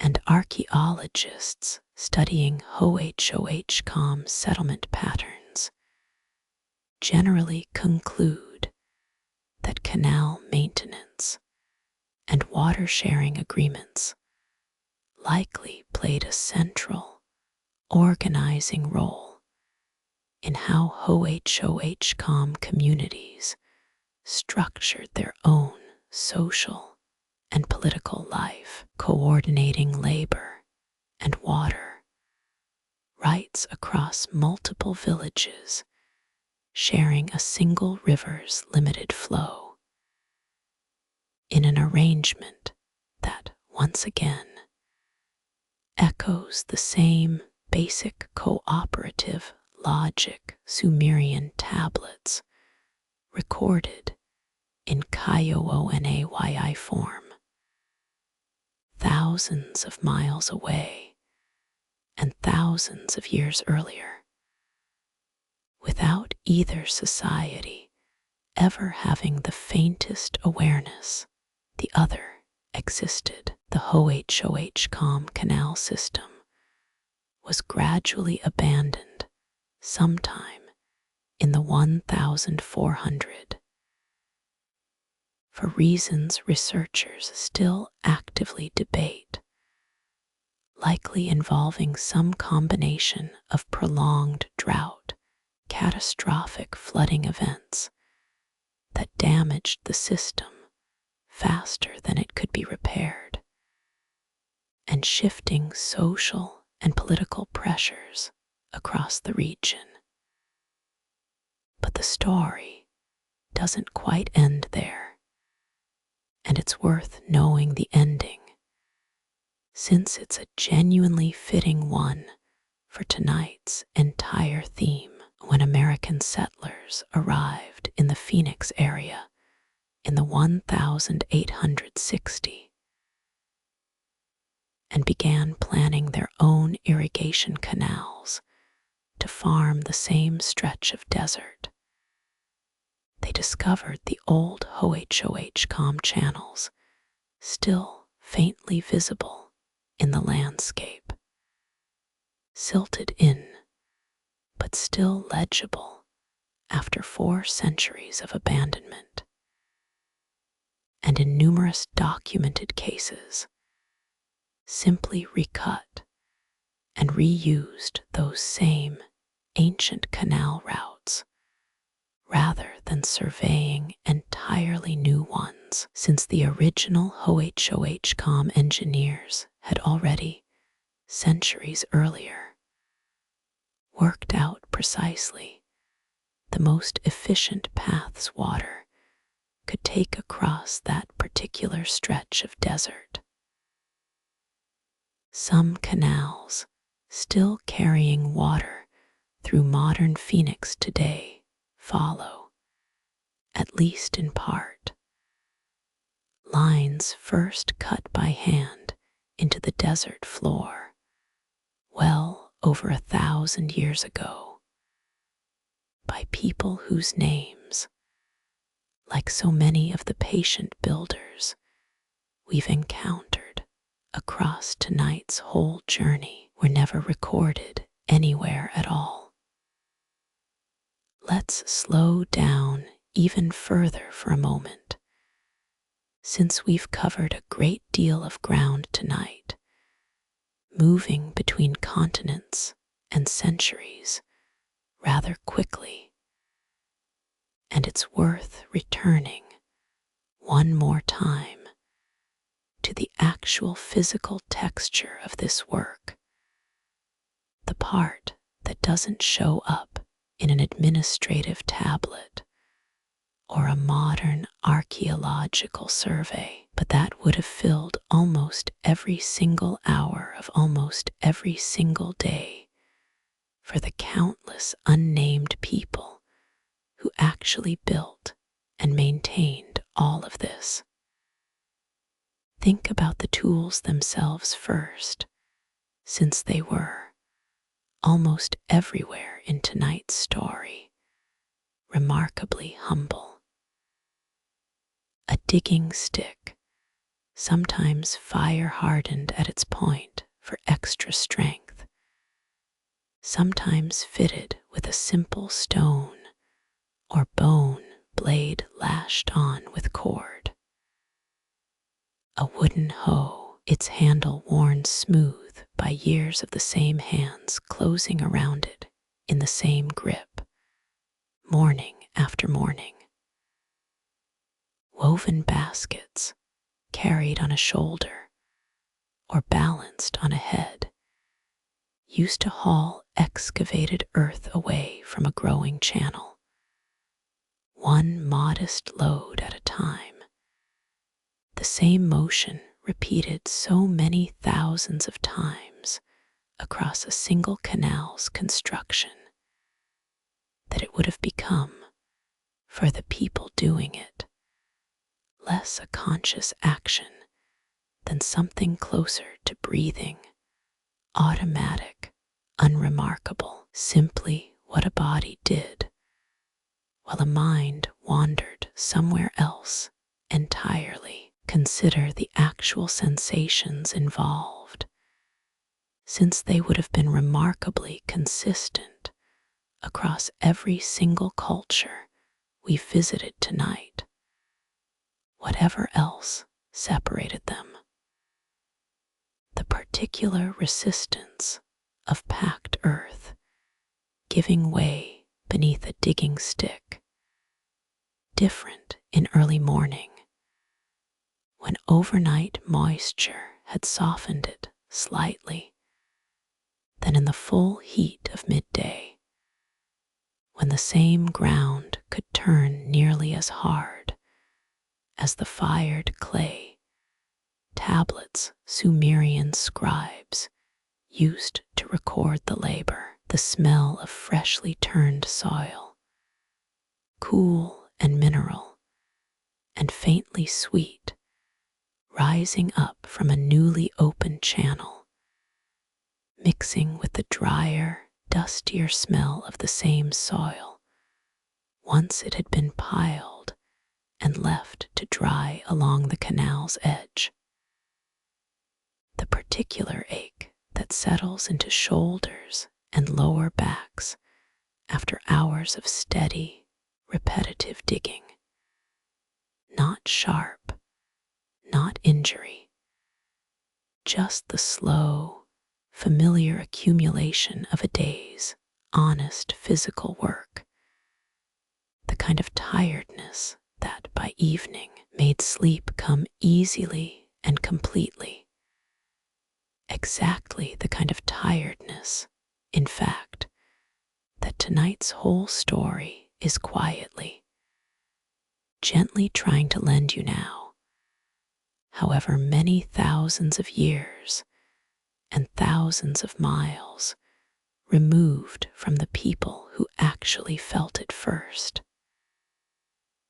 And then, of course, water itself, in all its different tempers across tonight's journey. The startling cold of underground qanat water sitting at a nearly constant temperature, regardless of the desert heat baking the surface far above it. a small, private relief every single time a Mukah's hand happened to brush against it in the tunnel's dim lamplight. The warm, silt-thick water of a Nile flood basin, almost the temperature of the air itself, by the time it had traveled any real distance across an open field under a hot sun. The startling, immediate weight of a shadoof bucket the moment it broke the surface and began to fill. A small, familiar jolt through the arms and shoulders, repeated so many thousands of times across a single person's working life that the body would have anticipated it, adjusted for it, absorbed it into an entirely unconscious rhythm long before that person's mind had any reason to think about it at all. None of this made it into the written record, mostly because none of it seemed worth writing down. The Sumerian scribes recording labor obligations and water disputes weren't interested in how tired a farmer's shoulders felt by the end of a long day of canal maintenance. Hammurabi's code doesn't mention the smell of wet clay, and yet all of it happened every single day for thousands of years across every single culture we've walked through together tonight. An entire, enormous, invisible layer of lived, physical, sensory experience sitting quietly underneath the administrative tablets and the engineering achievements and the archaeological surveys, the actual texture of a life spent, in large part, patiently coaxing water to go somewhere it wasn't already going. Water this central to survival naturally became woven into something considerably larger than agriculture alone. And it's worth spending a little time tonight on how thoroughly these ancient irrigation calendars shaped the rhythm of entire cultural and religious life. Well, beyond the purely practical business of feeding a population.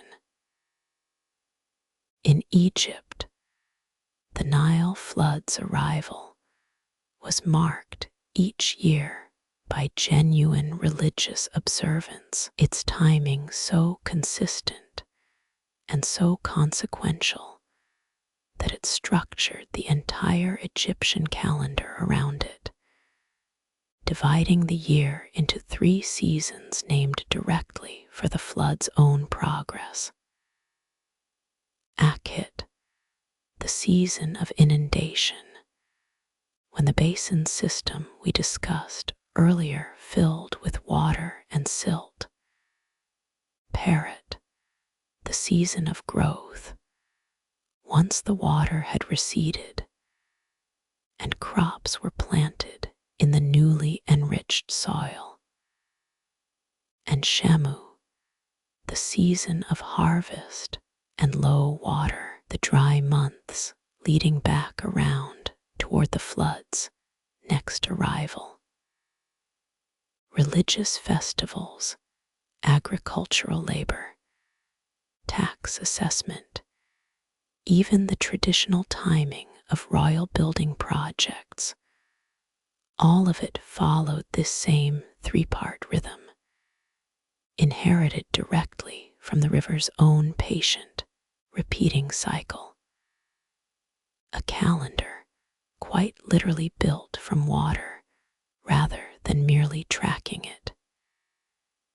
In Sri Lanka, the filling of a great tank at the start of the monsoon season was, by most historical accounts, an occasion of genuine communal celebration, and the careful, coordinated labor of maintaining the cascade system across a full year was interwoven with Buddhist religious practice in ways that gave the whole enterprise a spiritual as well as a purely practical dimension.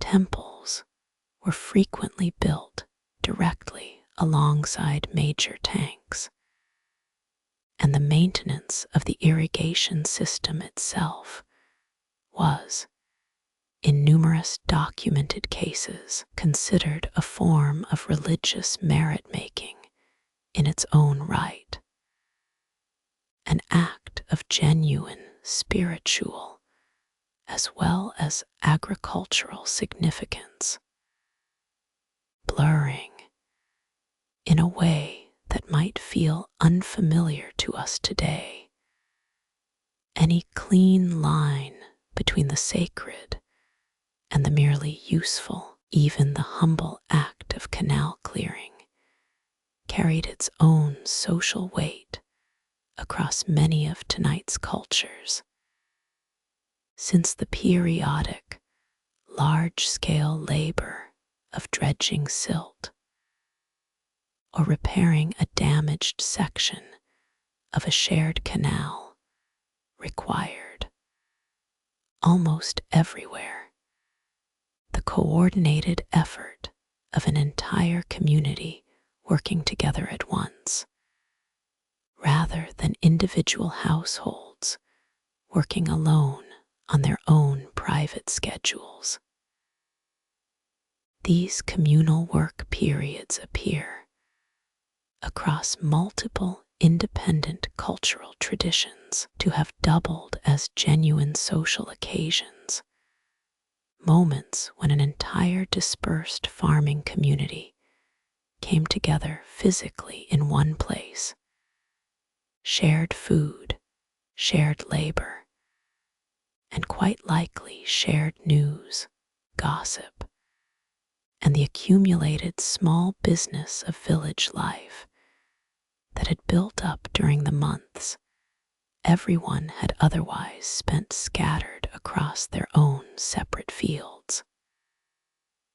The canal, in this sense, wasn't only infrastructure. It was also, quietly and almost incidentally, one of the genuine social institutions holding an agricultural community together, a recurring reason for people who might otherwise rarely see each other to stand side by side in the mud, doing the same unglamorous work for the same shared and genuinely vital reason. It's worth letting that particular thought settle for a moment as you drift further tonight.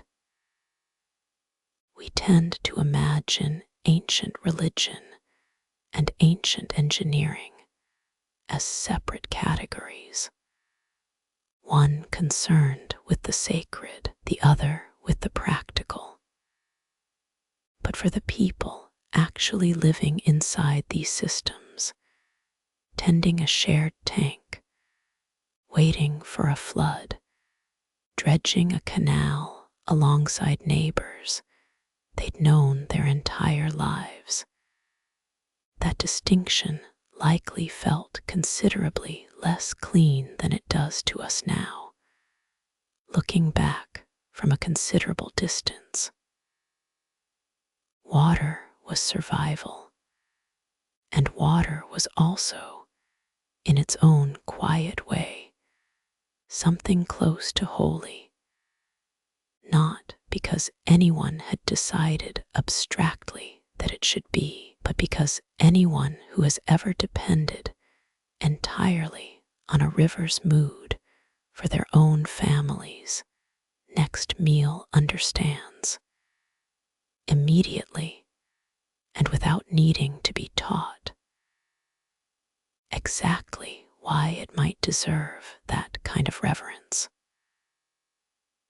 Much of what we know about these ancient systems, especially the ones abandoned long enough ago that no written record survives to describe them directly, has only become clear relatively recently, and it's worth understanding briefly how modern researchers actually go about reconstructing a canal network that stopped carrying water hundreds or thousands of years ago. Since the methods themselves are a quiet story of their own patience, a canal, even long after it has silted shut and its banks have eroded back down to nearly nothing, tends to leave a faint but genuine mark on the landscape above it, visible not to someone standing at ground level, but from directly overhead.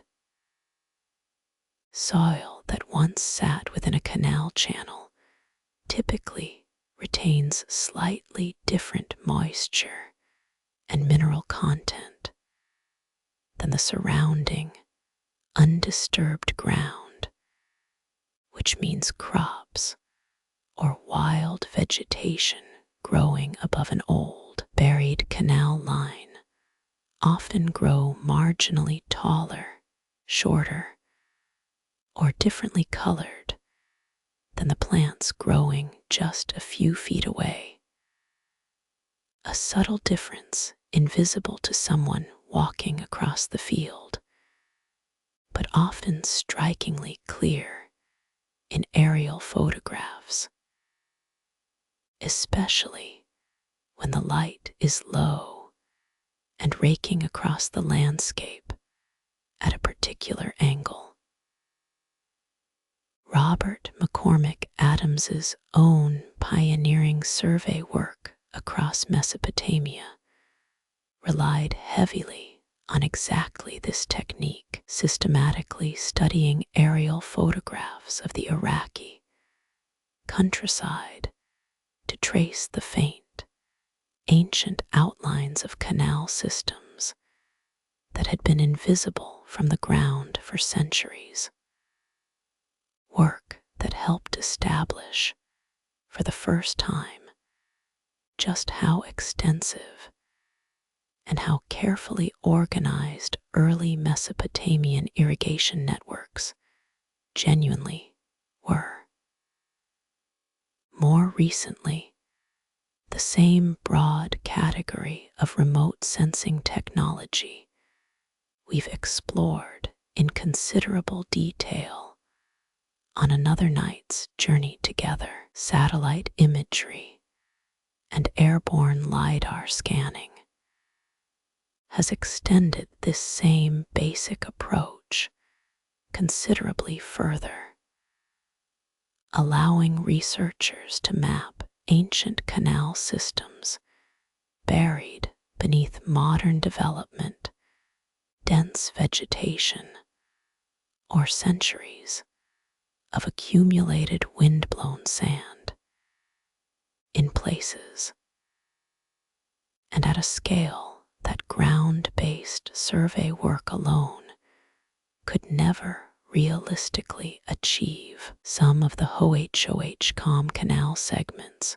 we discussed earlier tonight were confirmed and precisely mapped using exactly this kind of aerial and satellite analysis, cross-referenced carefully against the small, physical sample excavations archaeologists were able to conduct directly on the ground. is something quietly satisfying, worth resting on for a moment as tonight's journey turns toward its own close, in the fact that the very same patient, careful attention these ancient societies once poured into moving water is now being returned, in a sense, by researchers pouring their own patient, careful attention into finding where that water once flowed. A Sumerian canal digger and a modern archaeologist studying satellite imagery of that same canal's faint remaining trace are separated by 5,000 years, and by every possible difference in tools, technology, and understanding of the world. And yet both, in their own way, are doing something recognizably similar, looking closely, patiently, at ordinary ground, and trying to understand exactly how water once moved, or still moves, across it. We began tonight with the idea that a canal is not something you build once and then walk away from, that it is closer to a wound kept deliberately open in the land, one the earth is always quietly trying to heal shut again. It's worth returning to that thought now, near the end of tonight's journey, because it explains something important about why so many of these remarkable systems, for all their genuine ingenuity, eventually fell silent. Angkor, the great medieval capital of the Khmer Empire in what is now Cambodia, built one of the most ambitious water management systems anywhere in the pre-industrial world, an enormous network of reservoirs called barayas and canals supporting a city that may have housed as many as 1 million people at its height.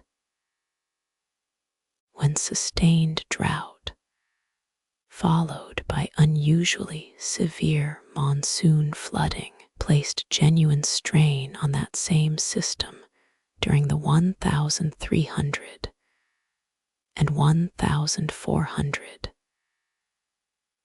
and the empire's own political authority weakened at nearly the same difficult moment.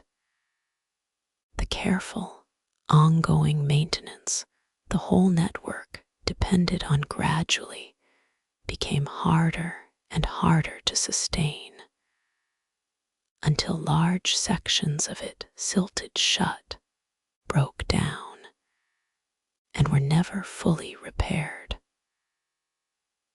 The jungle, patient as ever, did the rest, and it would be centuries before researchers, using exactly the kind of aerial and laser-based survey technology we touched on a moment ago, could even begin to properly map how extensive the original system had actually been. The pattern repeats, in one form or another, across nearly every civilization we visited tonight. A system requires constant, coordinated maintenance. That maintenance requires a genuinely functioning, cooperative society, whether organized from the top down or built up from the bottom, willing and able to keep doing unglamorous, repetitive work indefinitely for a reward, a good harvest, that only ever arrives months after the labor itself. When that underlying social cooperation breaks down, for any reason, war, drought, disease, simple political collapse, the irrigation system doesn't usually collapse dramatically all at once. It simply, quietly, stops being maintained, and the same patient natural forces that were always pressing against it, silt, roots, erosion, slowly, gradually, take it back. This is worth sitting with gently rather than mournfully, because it isn't really a story about failure at all.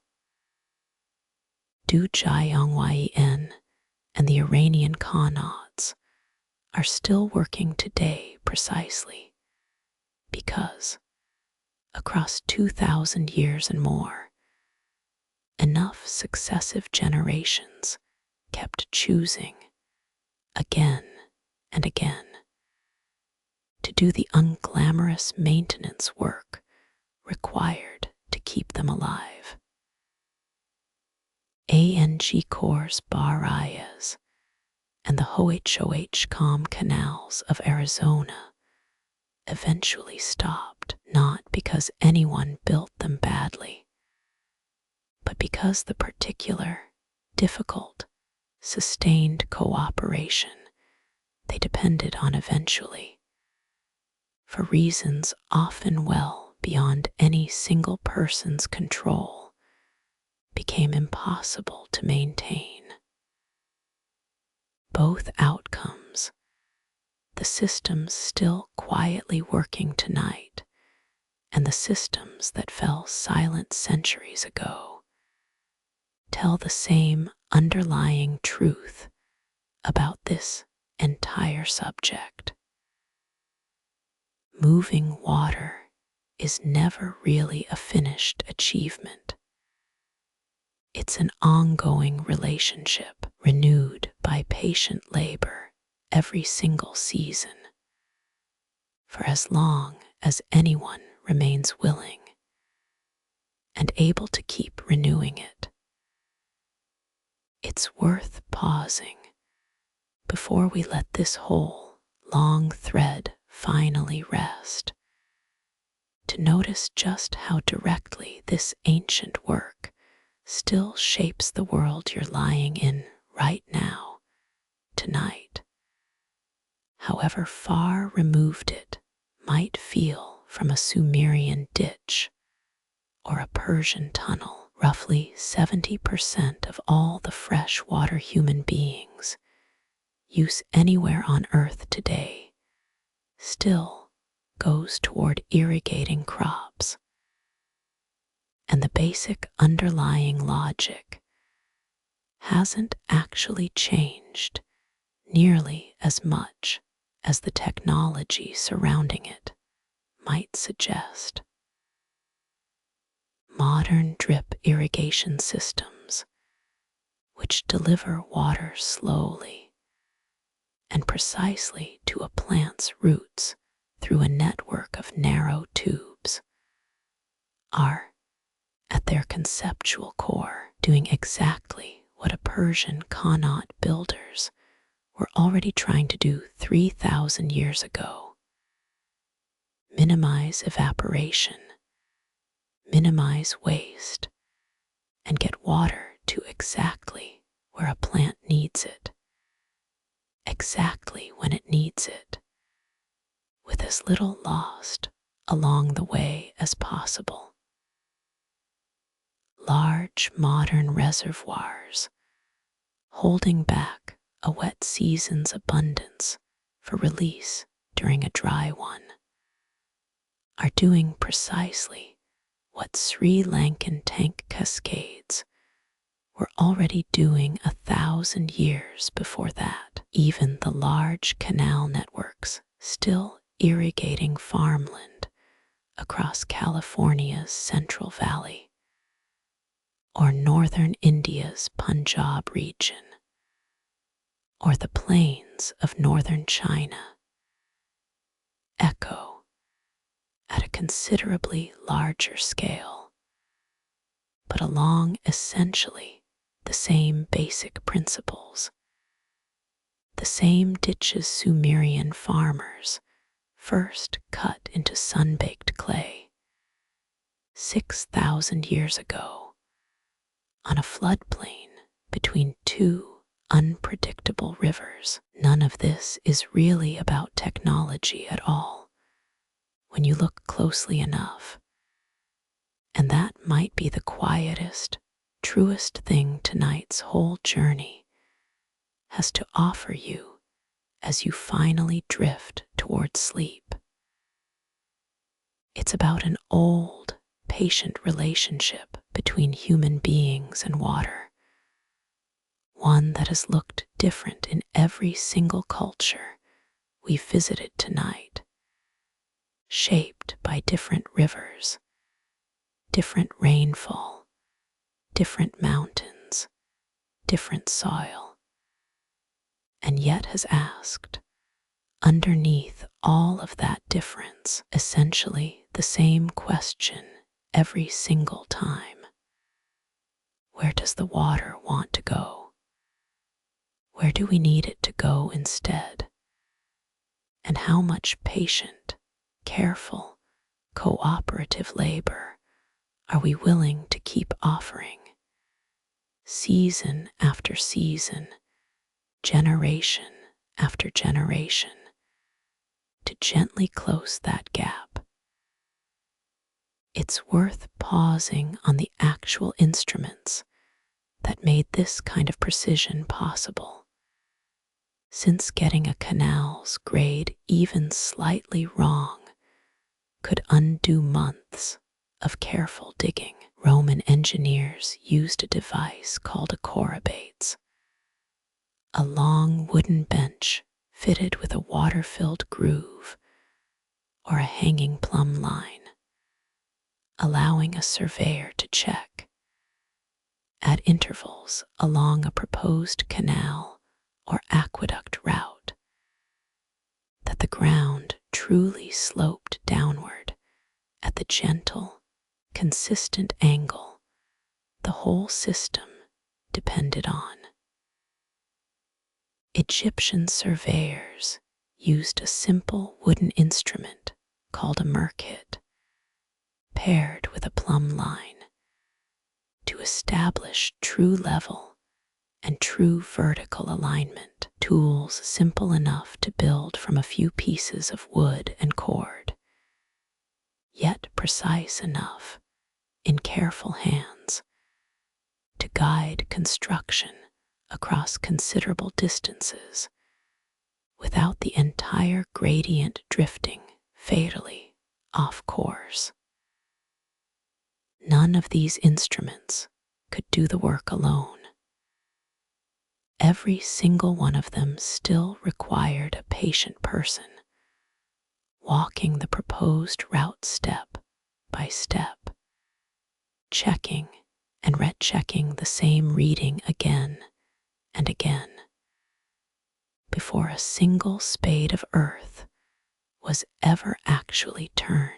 Precision like this mattered enormously, and it's worth understanding just how little margin these systems actually allowed.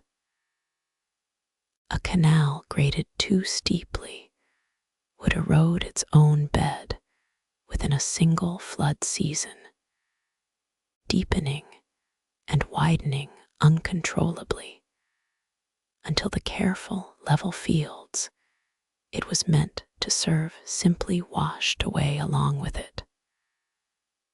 A canal graded too gently would silt shut within a few years, its flow slowing to nothing long before it ever reached the fields at its far end. Somewhere between those two failures sat a genuinely narrow, difficult target, and hitting it consistently across miles of open country, using nothing more than a plumb line, a wooden bench, and an enormous amount of patient, repeated checking, remains one of the quieter, less celebrated achievements running through every single system we've walked through together tonight. There's one more desert story worth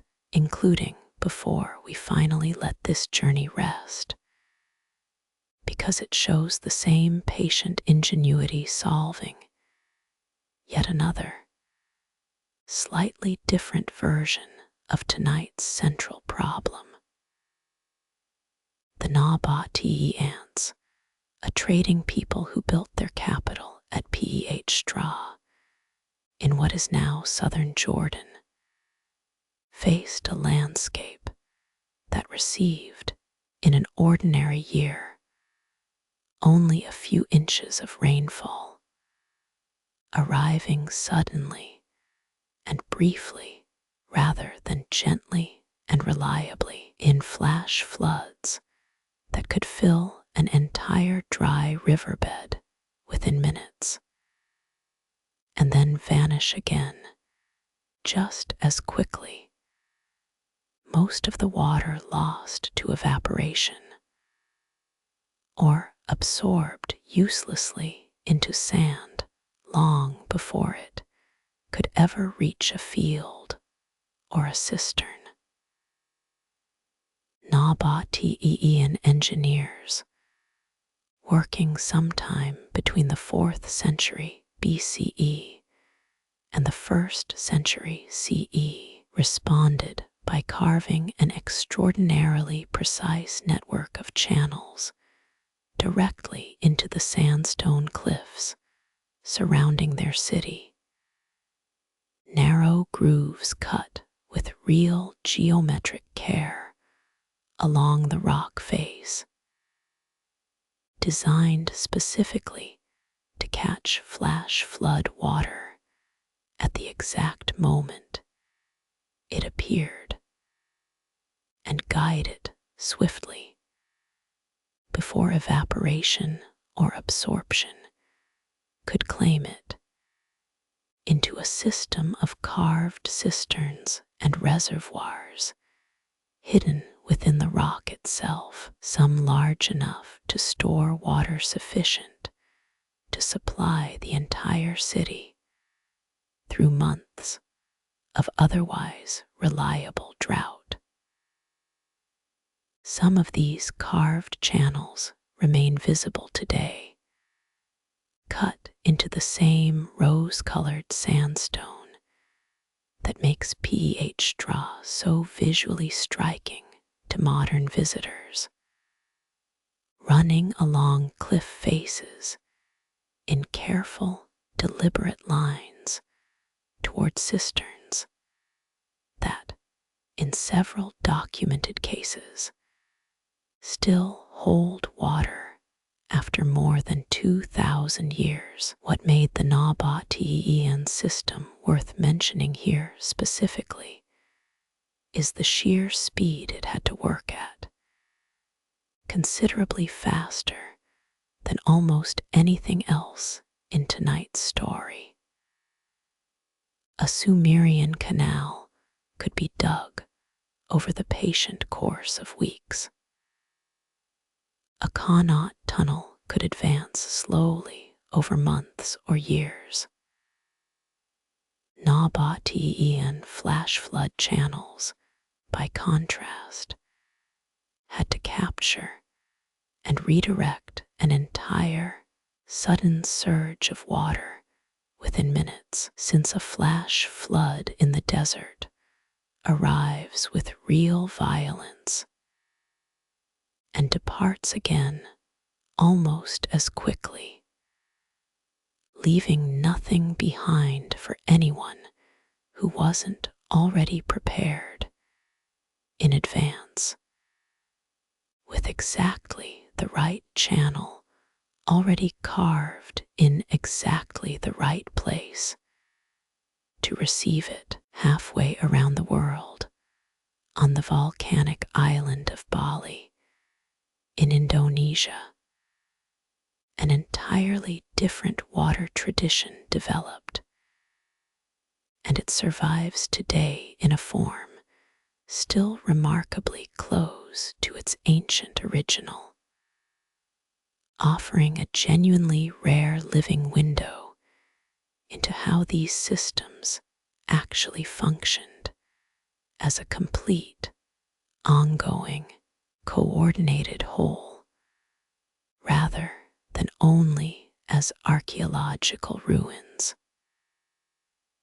The system is called Soobak, and it manages irrigation for Bali's terraced rice, paddies through a network of water temples, structures that are simultaneously religious and administrative, where farmers from across an entire watershed gather regularly to coordinate planting schedules and water distribution together, guided by priests who hold real, practical authority over exactly when water gets released from the mountain lakes and springs that feed the whole system. Anthropologist J. Stephen Lansing, who has studied Bali's Soobak system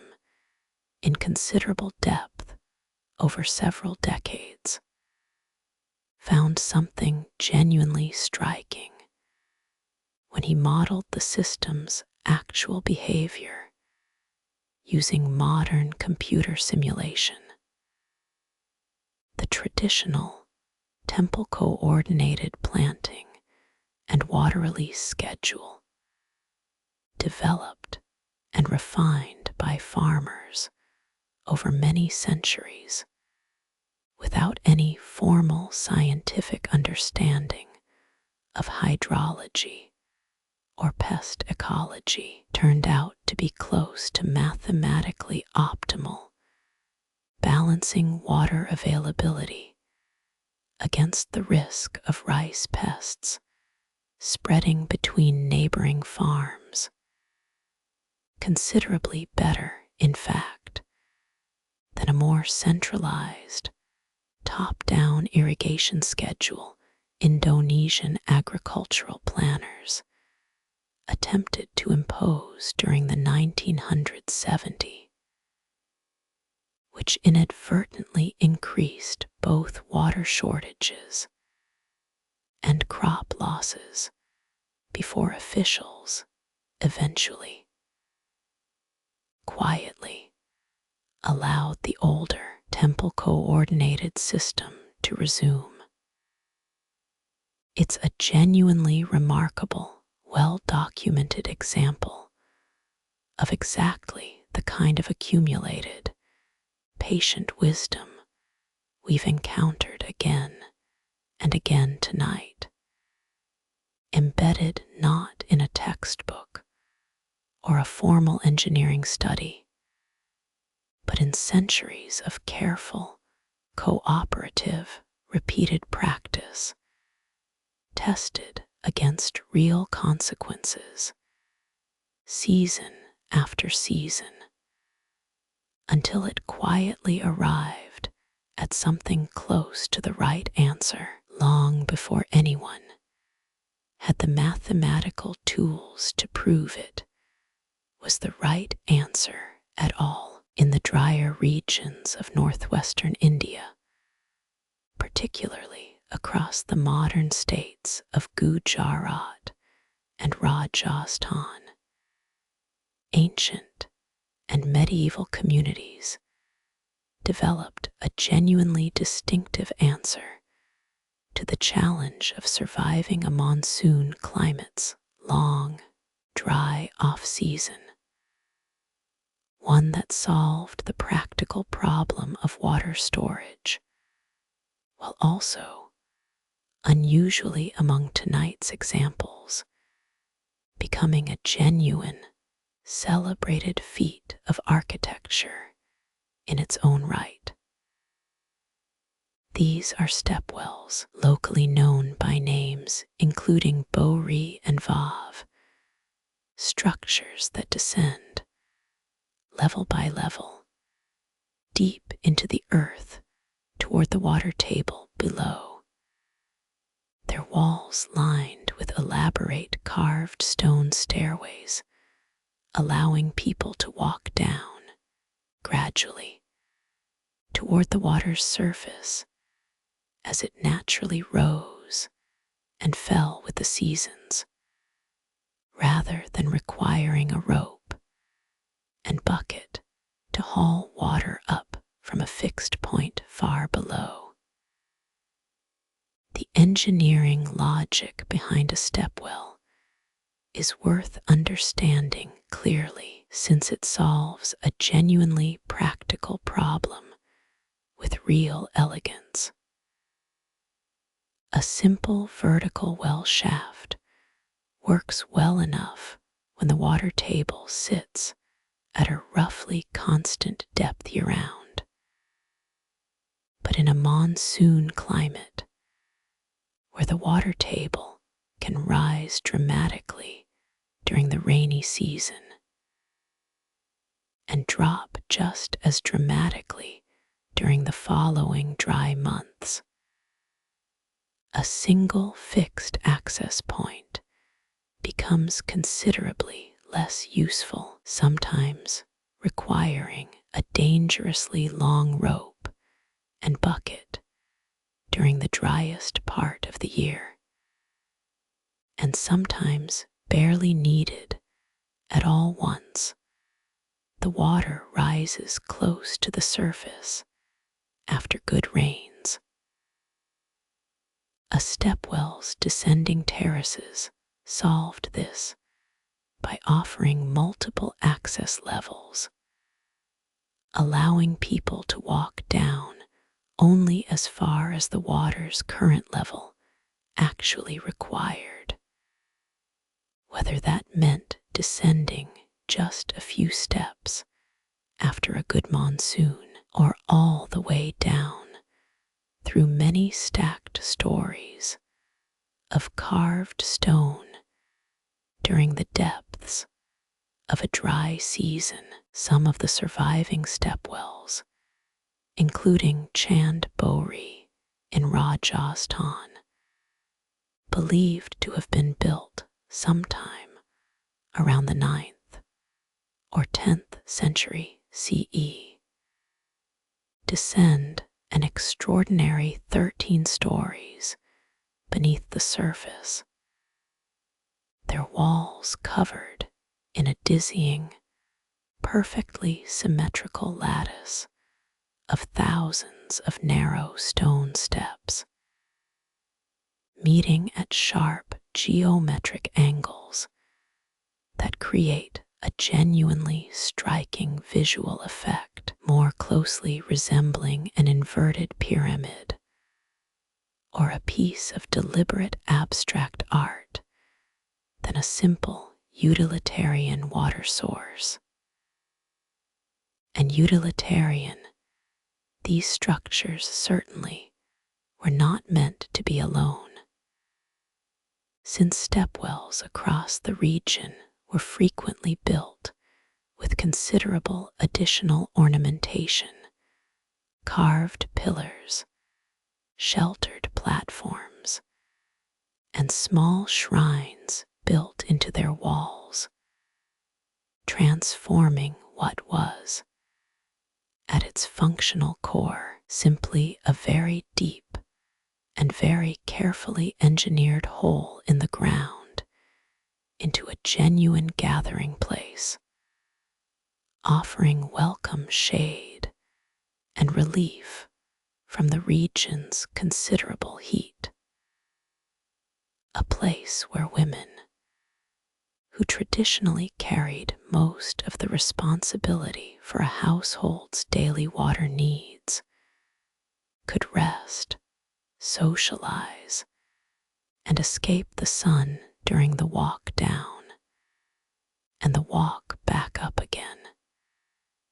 carrying water home the same patient, repeated way people had been carrying it home for as long as anyone in the community could remember. We've moved across a great deal of the ancient world tonight, from Mesopotamian floodplains to Andean mountainsides, from Persian tunnels to Balinese rice terraces. And it's worth noticing, gently, as this long journey finally turns toward its close, just how rarely any single name has come up along the way. We know Li Bing, who designed Dujiangyan, because Chinese administrative records happened to preserve his name alongside his work. We know King Parakramabihu because he was a king, and kings are, almost by definition, the kind of people ancient record keeping tended to remember. But the overwhelming majority of tonight's actual builders, the countless individual Sumerian farmers who dug the first shallow ditches, the Mukahs who died in tunnel collapses beneath the Iranian plateau, the Hohokam laborers who moved 500 miles of desert soil by hand, the Nabatean stoneworkers who carved precise channels into cliff faces to catch a flood that would last only minutes. All of them are, to us now, essentially anonymous. Not because their work mattered less than a king's.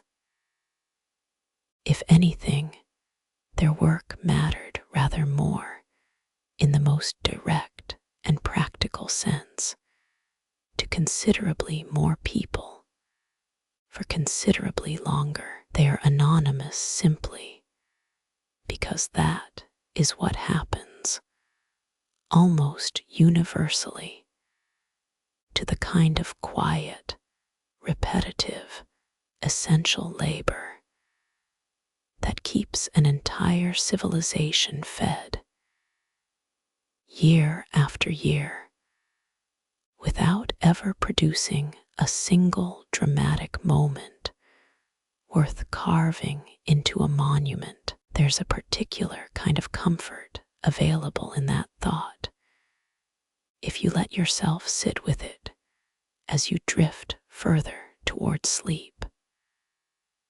So much of what actually holds a society together, then and now, isn't the work of famous people doing famous things.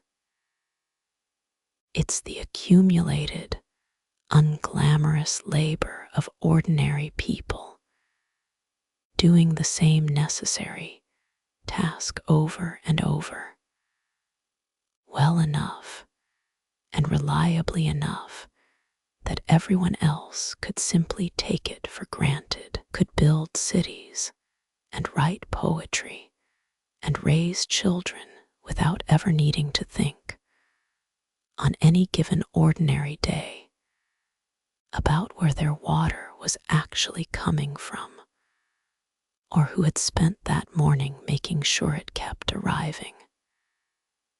That kind of invisible reliability is, in its own quiet way, one of the greatest achievements any civilization can produce. And it's one that, almost by its very nature, rarely gets remembered by name.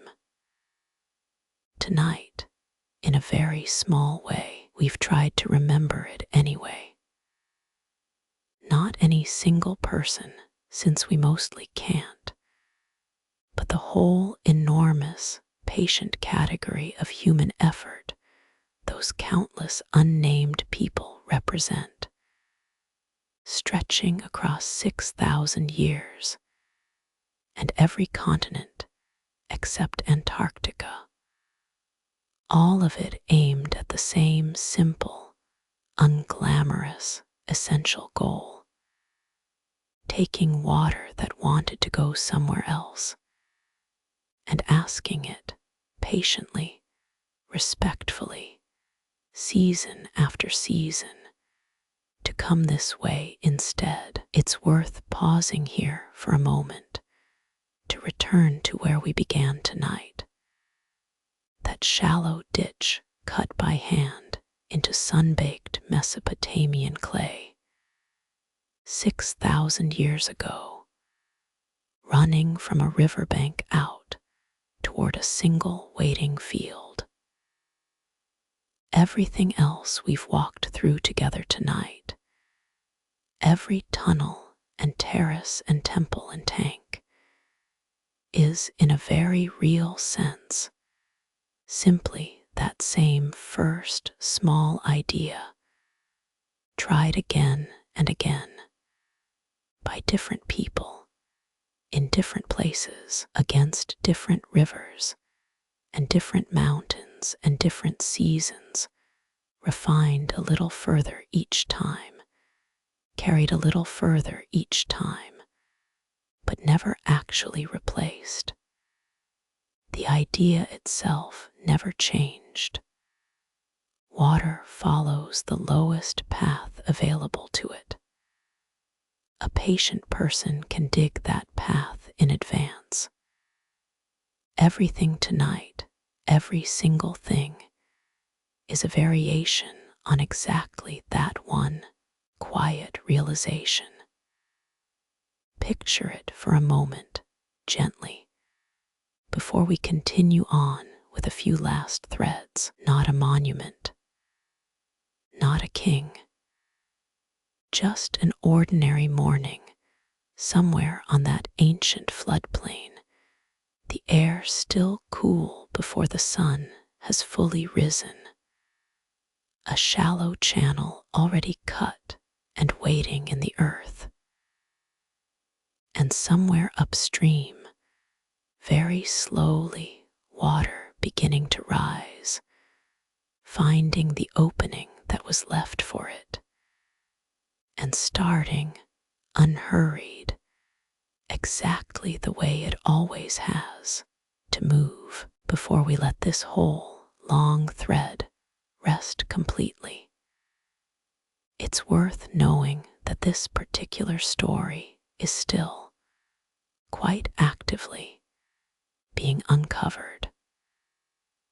At the site of Jirsu, one of the oldest known Sumerian cities in southern Iraq, an ongoing archaeological project run by the British Museum, resuming serious excavation there since 2015 after decades of disruption, has continued to reveal new detail about exactly how the city's ancient infrastructure, including its canals and water management, was organized around its religious and administrative center.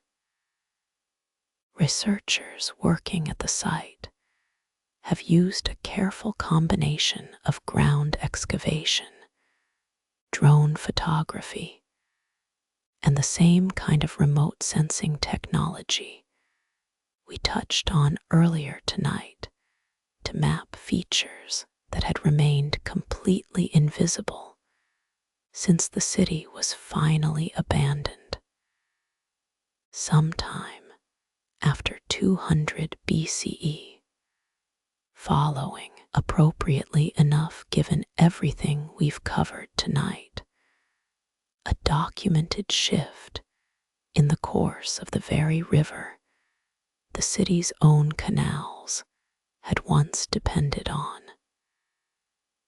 There's something fitting in ending here, on an excavation still actively underway, rather than on on some tidy, finished conclusion.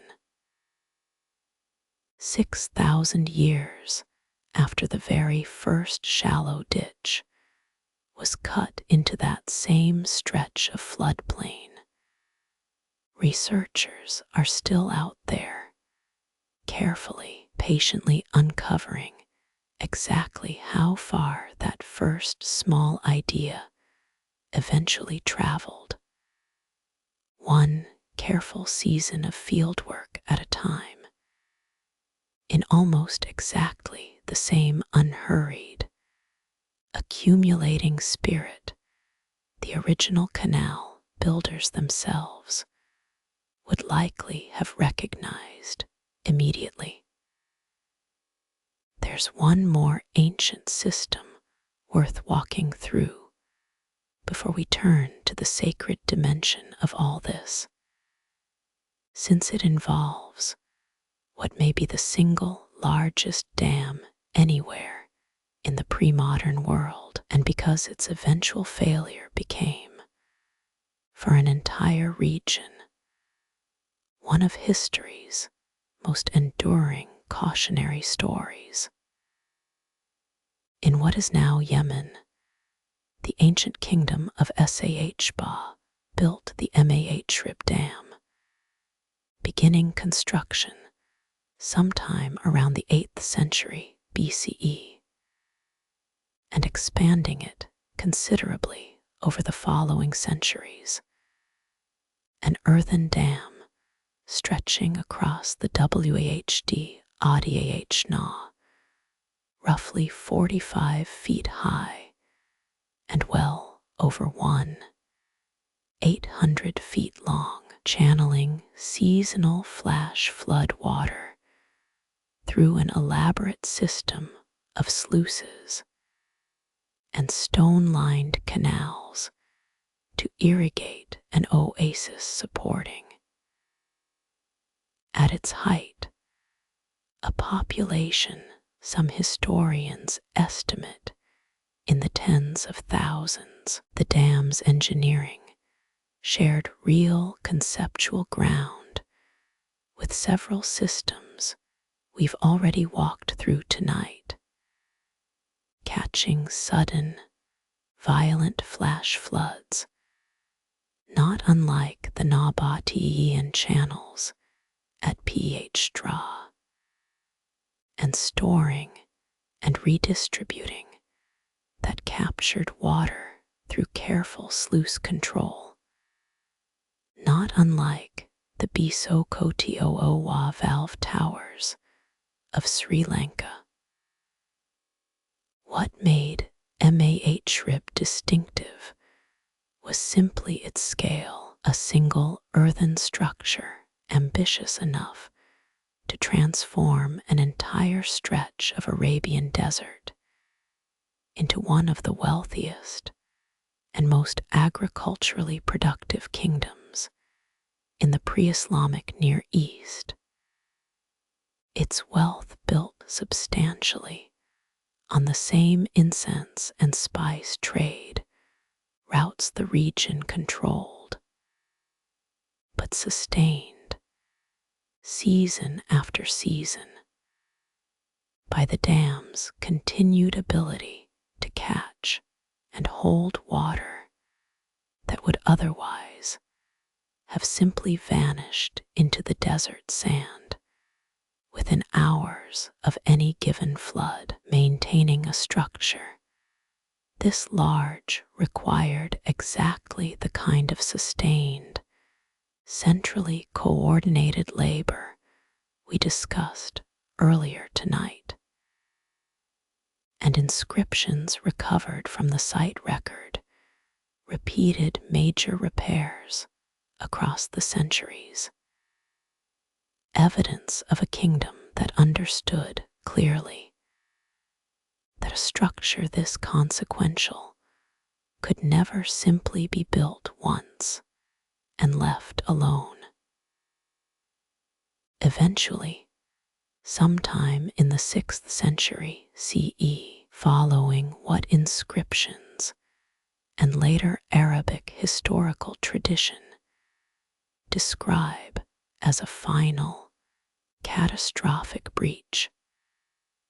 The dam failed decisively, and the elaborate irrigation system it had sustained for well over 1,000 years collapsed along with it, forcing a significant portion of the region's population to abandon the oasis entirely and disperse elsewhere across the Arabian Peninsula. The dam's failure became embedded in cultural memory, with a permanence few engineering failures ever achieve, referenced directly in the Quran. In a passage describing the flood of the dam as a divine judgment against a once prosperous, ungrateful people, a story that would have been immediately, vividly familiar to its earliest audiences, precisely because the physical consequences, an abandoned oasis, a shattered dam, communities scattered across the peninsula, were still recent, visible history at the time the passage was recorded. It stands as a fitting, sobering companion to the salinization story we walked through earlier in Mesopotamia. A second, independent reminder that even the most ambitious ancient water systems remained, always, one significant failure away from taking an entire society's prosperity down with them. Given how completely survival depended on water behaving predictably, it's worth spending a little more time tonight on how directly that dependence shaped the way these cultures imagined their own gods.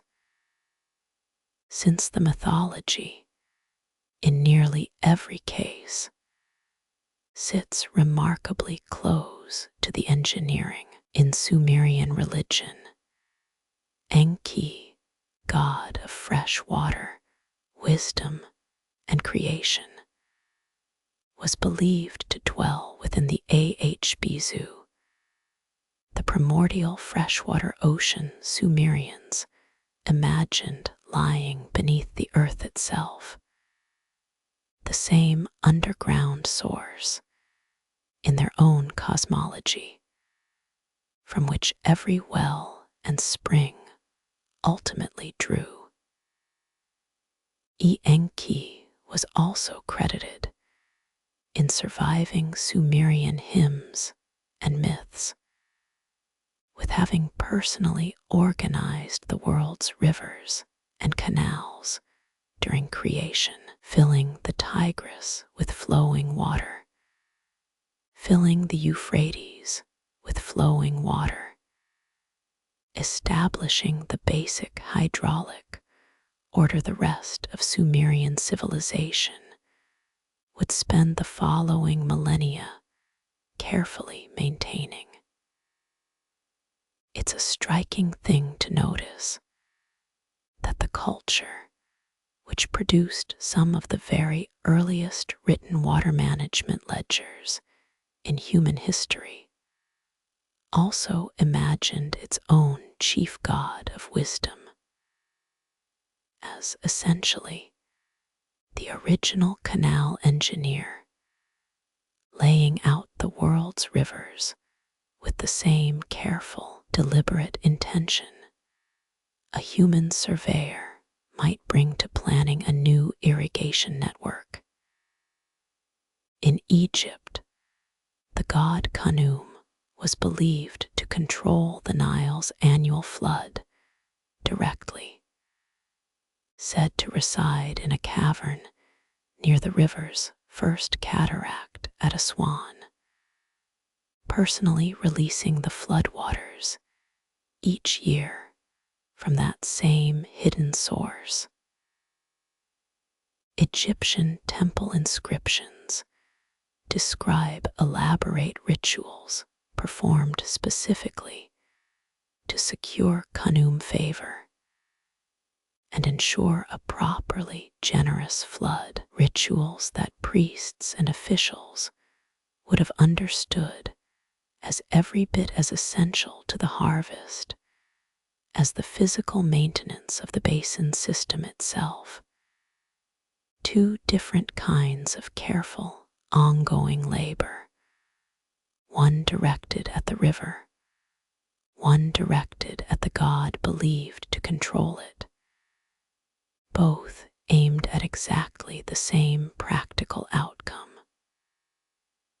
Among the Aztec, the goddess Chalchiuhtelique, whose name translates roughly to she of the jade skirt, governed lakes, rivers, and standing water, including, quite directly, the very lake that made the chinampa system we discussed earlier tonight possible in the first place.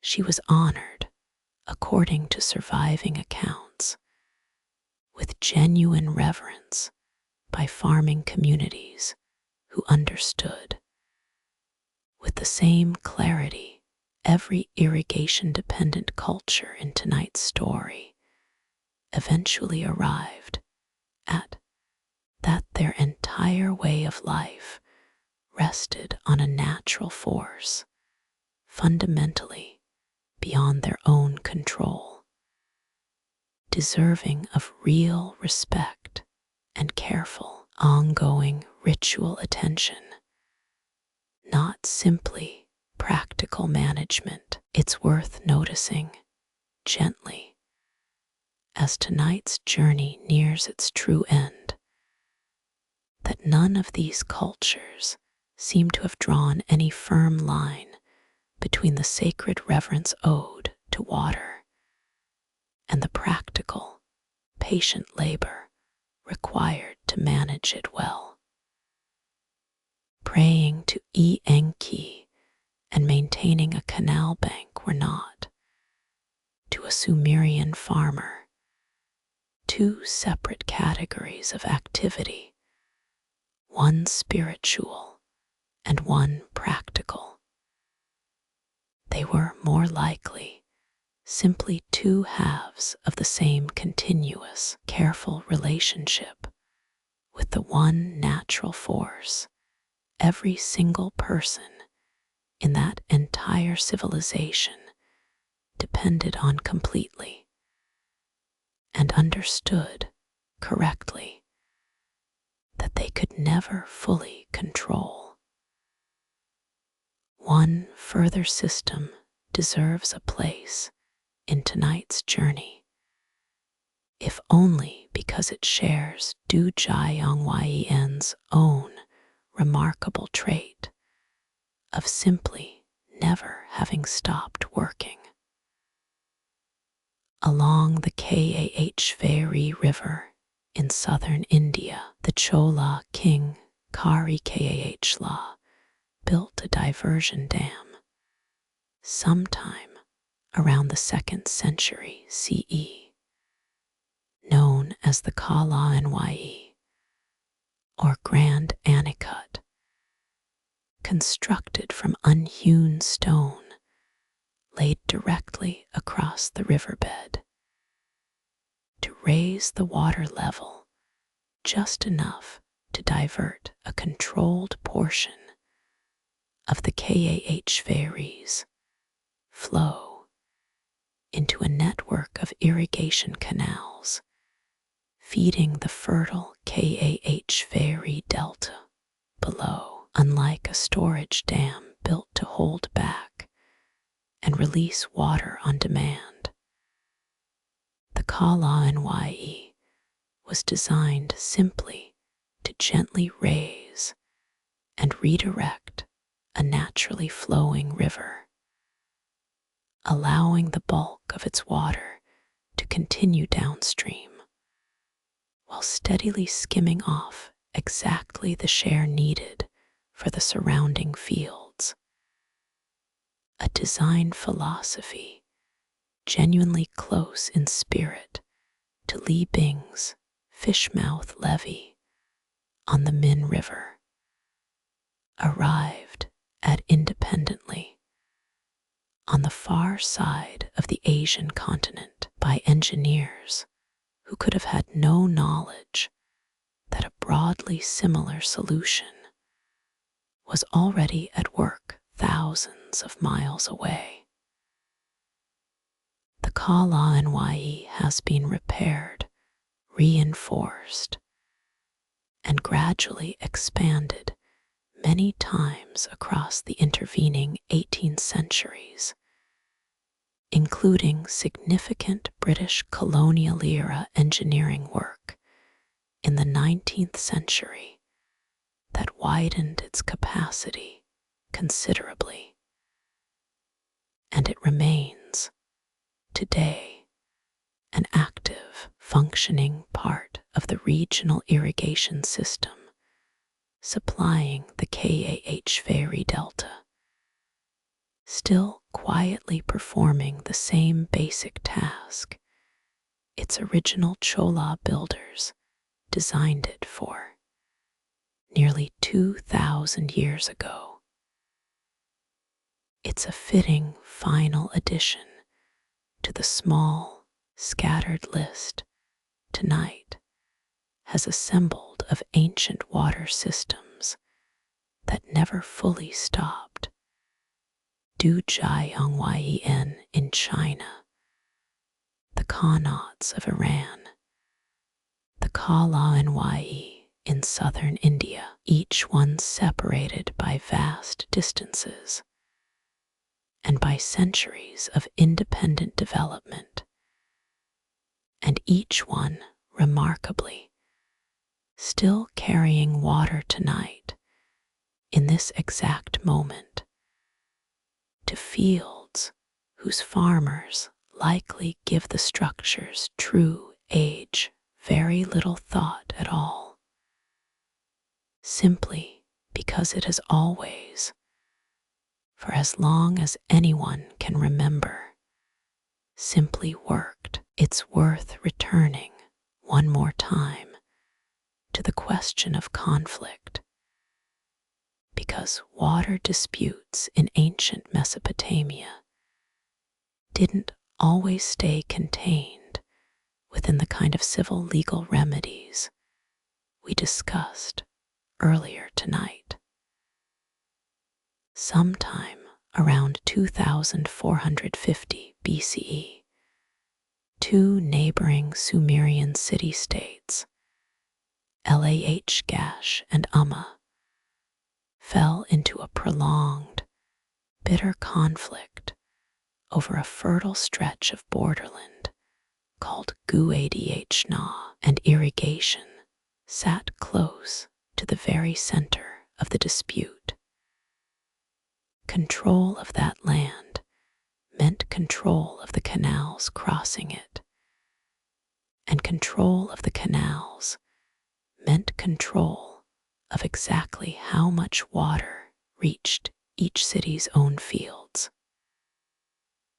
A Lagash inscription, carved into a monument now known as the Stele of the Vultures, describes an earlier ruler named Mesalim arbitrating the boundary between the two cities and marking it with a formal stele of his own, an attempt at a peaceful, negotiated settlement of exactly the kind we've seen irrigation disputes resolved through elsewhere tonight. The peace didn't hold. Subsequent rulers of Umma, according to the Lagash inscriptions, repeatedly violated the agreed boundary, diverting water and cutting into Lahgash's own canal system, until the dispute eventually escalated into open, sustained warfare between the two cities, recorded in some of the very earliest detailed military inscriptions anywhere in the historical record. Historians generally consider the Lahgashama conflict stretching across multiple generations and several documented rulers on both sides among the earliest genuinely well-documented wars in all of human history. And it's worth sitting with the fact that so much of it centered on exactly the same basic resource. We've spent this entire journey exploring not gold, not slaves, though those appear in the record too, water, and the carefully engineered canals required to move it, valuable enough and essential enough to justify generations of sustained, costly, genuinely lethal conflict between two neighboring cities who might otherwise, under slightly different circumstances, have simply been trading partners instead. It's a harder note than most of what we've covered tonight, and it's worth including honestly rather than smoothing over, since it completes the picture, in a way, a purely admiring account of ancient engineering never quite could. Water brought these ancient societies into being, fed their cities, financed their temples, and organized their earliest governments and laws. And water, when it grew scarce enough, or when the boundary marking whose canal was whose grew contested enough, could just as easily tear two neighboring communities apart for generations over a resource neither one could actually survive without. We've moved slowly through 6,000 years, and most of the inhabited world, from a single ditch on a Mesopotamian floodplain to a temple-coordinated rice terrace in Bali, still functioning exactly as it always has. From a young governor and his son quietly outsmarting a flooding river in Schchwan, to a stepwell in Rajasthan, descending story after carved story toward water that rises and falls with the seasons, exactly as it always has. None of it was really about the engineering, not underneath. It was about patience, about people who understood long before anyone wrote the understanding down, that the land would never simply hand them what they needed, but that it would, if asked carefully enough, and tended patiently enough, and shared fairly enough among neighbors who all needed the same thing, eventually give up almost anything a community was willing to work steadily for. So let this be where tonight finally comes to rest. Let your own body settle now the way water settles once it finally reaches the field that's been waiting for it. Let your shoulders sink a little further into whatever is holding you. Let your breathing slow, the way a river slows once it spreads out wide and shallow across a level basin, all its earlier urgency gone, nothing left to do now but rest quietly on the ground that's been waiting to receive it. There's nothing left to carry forward from tonight. No fact you need to hold onto. No name you need to remember. Not Li Bing. Not Kari Kah, not any of the countless Mu Kah knees and canal diggers and terrace builders whose names never made it into any record at all.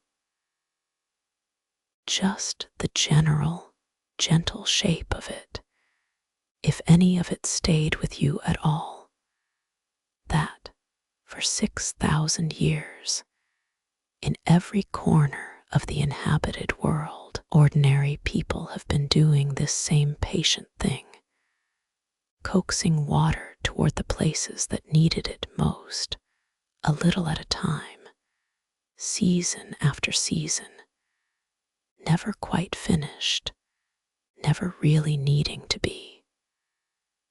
Wherever you are right now, whatever field or floodplain or quiet room you happen to be resting in tonight, you are, in your own way, at the end of that very same channel.